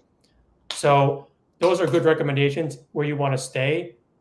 At least for the feel. For Japan, like I can't really say where to stay in Japan because I've only stayed in 2 places, but I think as long as you stay within these kind of recommendations, you should be fine. Train station, convenience store, you'll be fine. Whether it's Shinjuku or Shibuya, whatever. For Kyoto, like I said, if you want a more traditional feel, Park Hyatt's great. But if I want to stay in the city, I like where Lynn was staying in Monterey or somewhere there, because you get out, you can go explore, you can do whatever you want. Like he was always at least 15, 20 minutes closer to the city than I was. So that was an obstacle I had to go through. And then Osaka, like I didn't stay at Dontaburi, but I would prefer Dontaburi just because that's where the main area is, the food, the drinks, the virtual video games, Glico Man, Osaka Castle. Mm-hmm. I would prefer Dontaburi area more. It's a little bit noisier, but like I said, you don't have to. It took me about 25 minutes to go from Shin Osaka to Dontaburi, so to give you kind of a feel of what to expect, like from Anthony Venture there. So I appreciate the comments there. A little ending here. Best time to visit. Just to reiterate, like I said, March, April, cherry blossoms. I haven't done it. October, November is great too because of the fall season. That's a picture of Yellow Spring Road, which is I think it's in Tokyo, I believe. And then January and February is nice for winter season if you want to do some type of skiing. And then also too, I recommend too, like when I went was in May, was a great time because at the end of April, they have what is called, I think it's called Golden Week, I believe. And that's the 1 week you probably don't want to go to Japan because it's super crowded. But May is good for an off-peak. And then I could be wrong here, but people can comment. But I wouldn't go in June, July because that's when it starts raining. And I've seen videos of it too. So June and July, because it rains and it gets hot. So I wouldn't recommend that too. And then last thing too, you shouldn't go at the end of December because things close down at the end of December, like after Christmas. So just some things to think about if you want to go to Japan. And then lastly, Lynn, how did you get home? How did I get home? Yeah, how did you get home? So I thought about taking the bullet train like back to Tokyo, but I'm like, no, man, because the bullet train it'll take you like to Tokyo Station, and then from Tokyo Station I'll have to get to Haneda Airport. So luckily I was able to book a Japan Airlines flight from Osaka to Tokyo. So I would be at the airport already, and catch the flight back to America, which was like in the same booking. So that was from Tokyo Haneda all the way back to JFK using 35,000 American Airlines miles and $5.60 in taxes to from Osaka I flew to Tokyo Haneda back to JFK.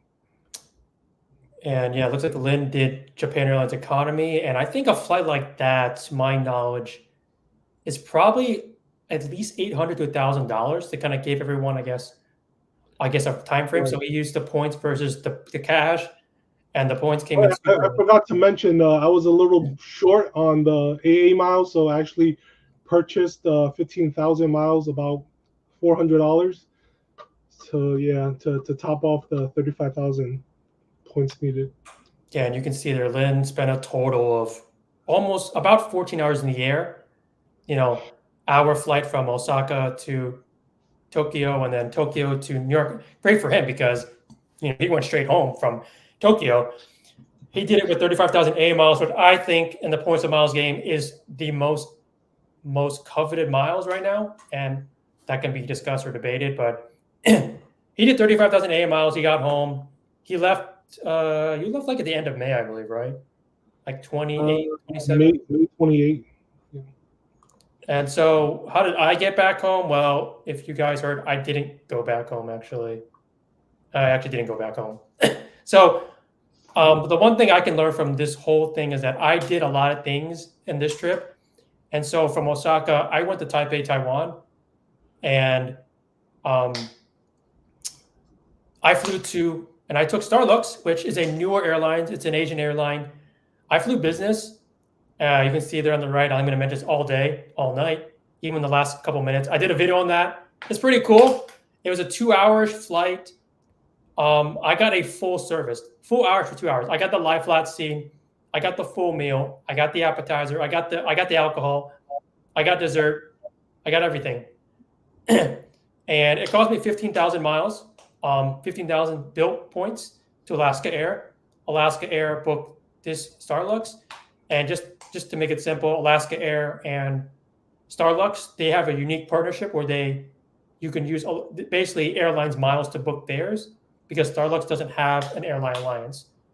And you can see on the left there, that's the bill card, which, just going to put it out there. If you guys want a credit card to get your points on rent, get the bill card. And so 15,000 points got me a crazy flight, full service flight. And I think the cash price was about $500. So obviously I could have paid less if I did economy, but I felt like for the value of the points and the experience, I did, the business class flight. So that in a nutshell is how, well, I didn't get home. I went to Taipei, Taiwan, and then I went to Paris, and then I went to America, but that's for another day, another time. But that's how we got home. See if we got any other comments, and then we're going to try to end this if there's no one else. So, oh, John's got the biggest question, and I'll start with you, Lynn, because I've got a lot. What would you, both of you, done differently knowing what you know now?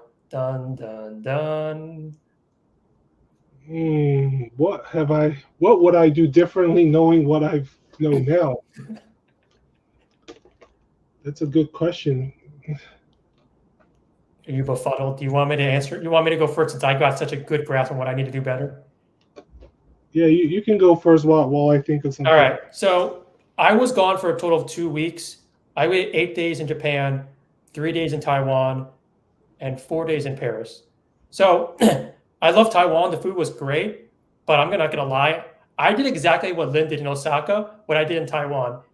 My feet were burning. Even my feet were burning even on the airplane ride there. And so like when I got to Taiwan, it's completely different from Japan, by the way. Like I said, it's south, right? Southeast Asia-ish.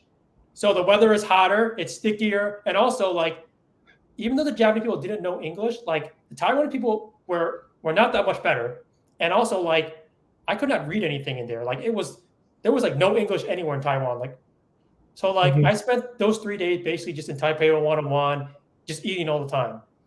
So if you're asking what I could have done differently, yeah, I probably would have cut half of my Paris trip and all of my Taiwan trip and focused more in Japan and added a day or two each in each city. So like 4 or 3 days each in Kyoto and Osaka, maybe do a Nara or a Kobe 1 day trip, and then feel satisfied like I didn't miss some stuff. So to John answer your question, yeah, I would have easily done more days in Japan, cut some of my other trips, and not regret anything. So that's my thing. What do you got, Lynn? For your 6 days Osaka, 4 days in Kyoto, and 4 days in Yeah.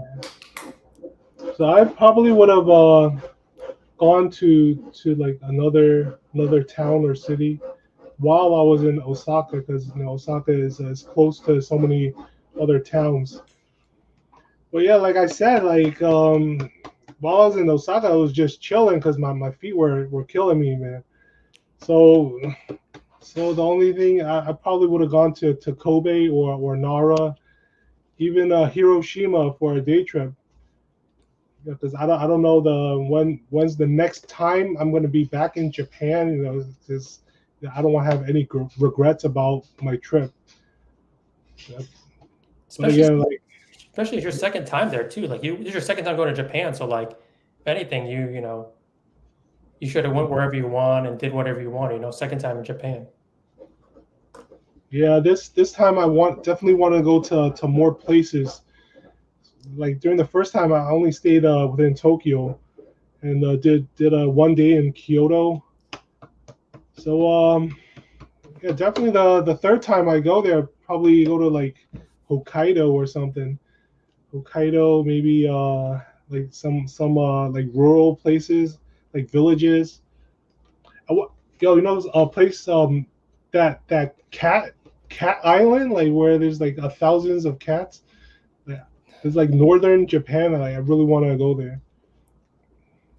Yeah, I wasn't sure too. Like I told you, I was thinking of trying like a Bengal cat cafe or a capybara cafe or something like that. Like I didn't have time to even do one of those. Like that's how crunch for time I was. Like I wanted to do like one of those lame cafes. They're not really lame, but just one of those cafes that like were there because Japan is known for like abundance of cats. Like cats are just like they're like so sacred, like there's a cat Mhm. island and stuff like so yeah, I totally agree. So more time and just, it is what it is. So we got a buck 76 here. Hello, love the channel, man. I'm guessing that's is that one of your fans, Lynn? I've never seen him in the chat before. Well, I don't know. I enjoy the Bucks because I know he's from Tampa, so I salute to you, Mr. Buccaneer. We got a question from Xavier. Lynn, are you a big AA fan? Any tips on maximizing points earned? Ooh, juicy. Hmm. Am I a big AA fan? Better be. Obviously, I'm a big AA fan because I've been using AA miles to fly to Japan. Like the first trip I took, I used AA miles as well with the Barclays Aviator Red Card, 60,000 miles. That was enough for me to fly to and back from Japan.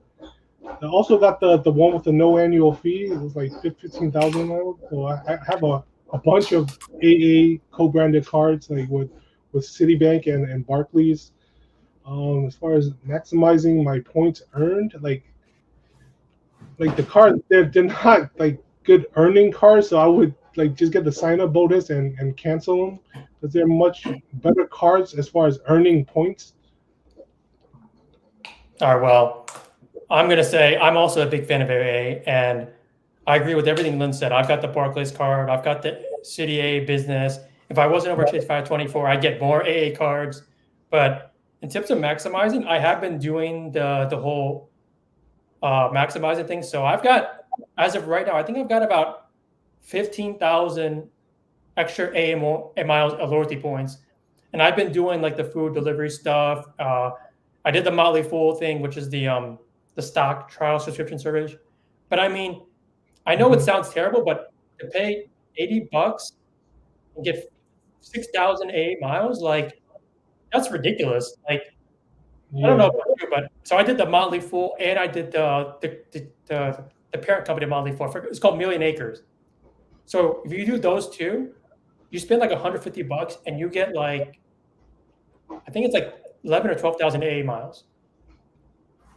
So like I've been starting to do that, and like as just for tips for earning, like I've been starting to think about the churning for the food delivery stuff, because like while my first experience was pretty terrible with Blue Apron, the food was okay, but to pay like $30 and get 5,000 AA miles, and you can supposedly churn that, I think that's a good way of maximizing.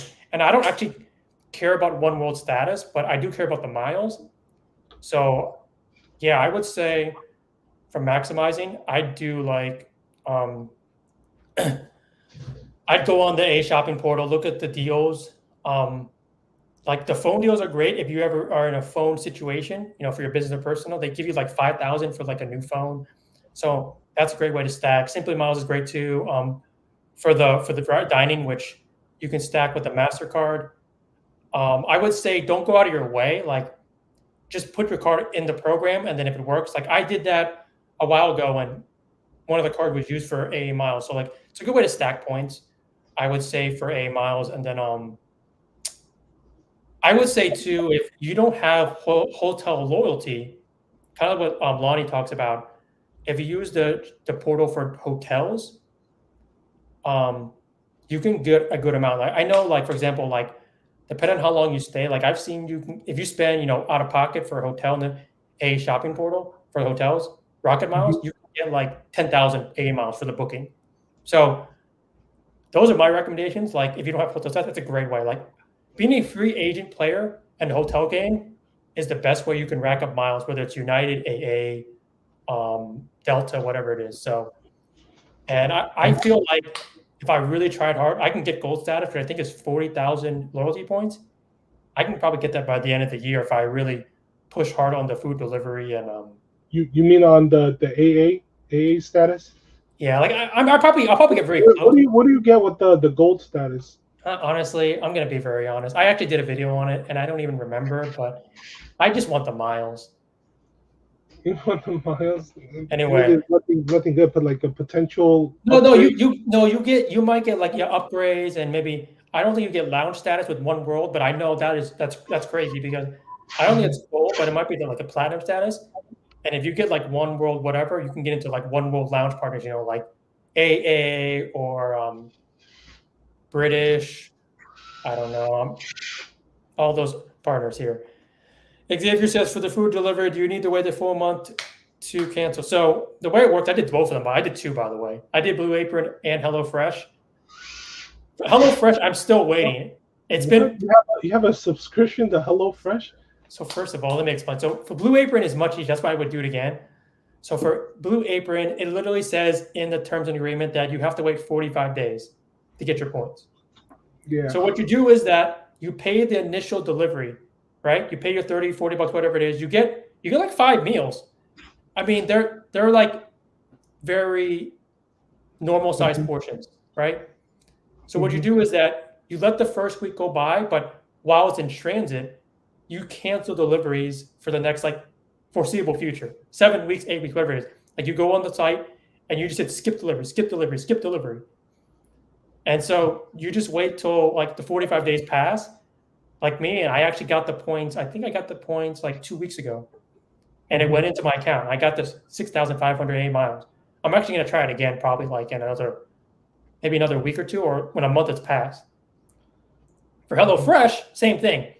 You do your initial order, and I didn't like HelloFresh, maybe because of the way I did it, but they didn't give me the meals.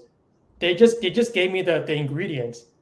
So I was like, the heck, man, like I don't want to cook this stuff. Like I just want the food, you know, like So I was like, F this, man. Like, I'm not gonna deal with this. So like, and also too, So you thought you could just pop it into a microwave and like that's what Blue Apron is. Blue Apron is you put in the oven and it's done like in 15 minutes. You put it in. So I don't recommend HelloFresh because it says 45 days too. But as of today, I had to contact a customer service, and they're trying to contact HelloFresh and why I haven't gotten my points. Like I'm still waiting. Yeah. So yeah, so basically, once you do initial order, set it whatever day you're gonna get that first order, and then even when it's already in transit, just go to your following week and just hit skip, skip, skip, skip, skip. And I will say this too. The funny thing is too, I think it was Blue Apron actually, but I think they knew I was doing the AA thing because there was 2 different times I talked to people that they started scheduling deliveries like without my consent. Like one was going to like Texas, one was going to Missouri, some John Smith, whoever it is. And the only reason I knew it was going there is because I get notifications. You know when you get notifications your car is being used, like being charged? Yeah. So I got it on my watch and I was like, I'm not paying for this. So like I had to contact customer service to cancel those deliveries. I was like, yeah, this is not who I am. I don't even live in Missouri or Galveston, Texas. So I felt like they knew what I was doing. So they tried to they tried to make me pay for more meals because they knew I was going to cancel like in 40 days. So I would say if you do food delivery service, be careful and just watch it like all the time. Like if you have notifications set so if you get charged or whatever, make sure you can cancel customer service and cancel it. So that's my spiel on food delivery here. All right, finishing up here. Xavier says, yeah, AOS, you can get 1.5K and 30K is crazy. Yeah, I mean, I looked into it. Like I thought about for some sales, if I don't have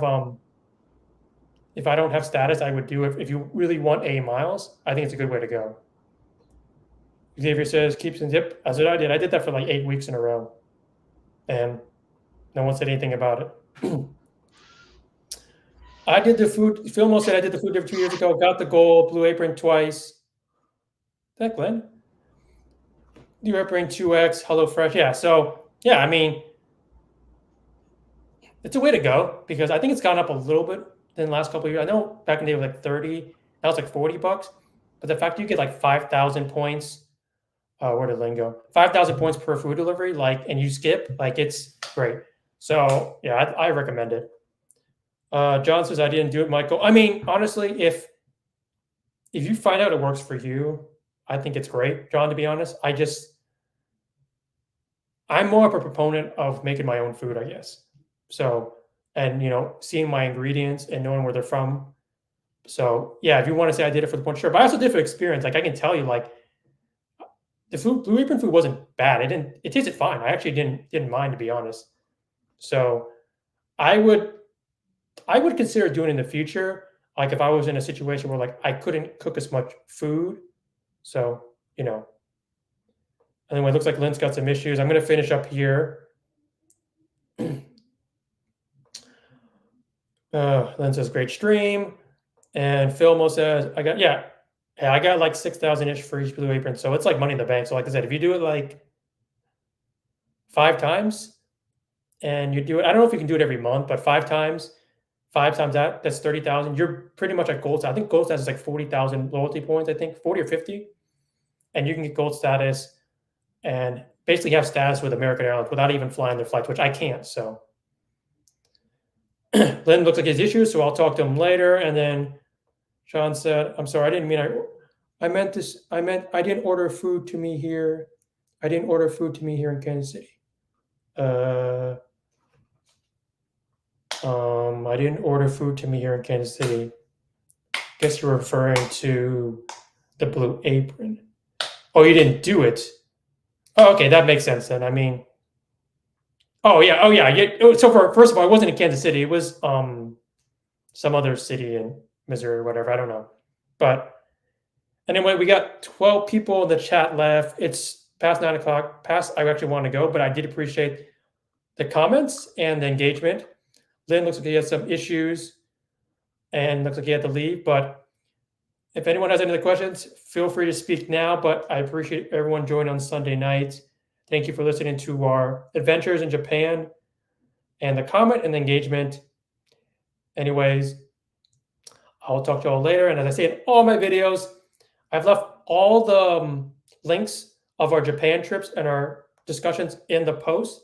If you want to check it out, check out the cards we use, check out the videos I made, the flights I've done. I did the lives as well. Like I was live in Akihabara. I was live in Nintendo World. I was live in Osaka for Nintendo World. I was live in Meiju Shrine in Senzu-ji. If you want to check those out, you can check it. And I will say, yep, thanks everyone for joining. I'll see you on the next one. And as I say in all my videos, life is short, everyone, travel more.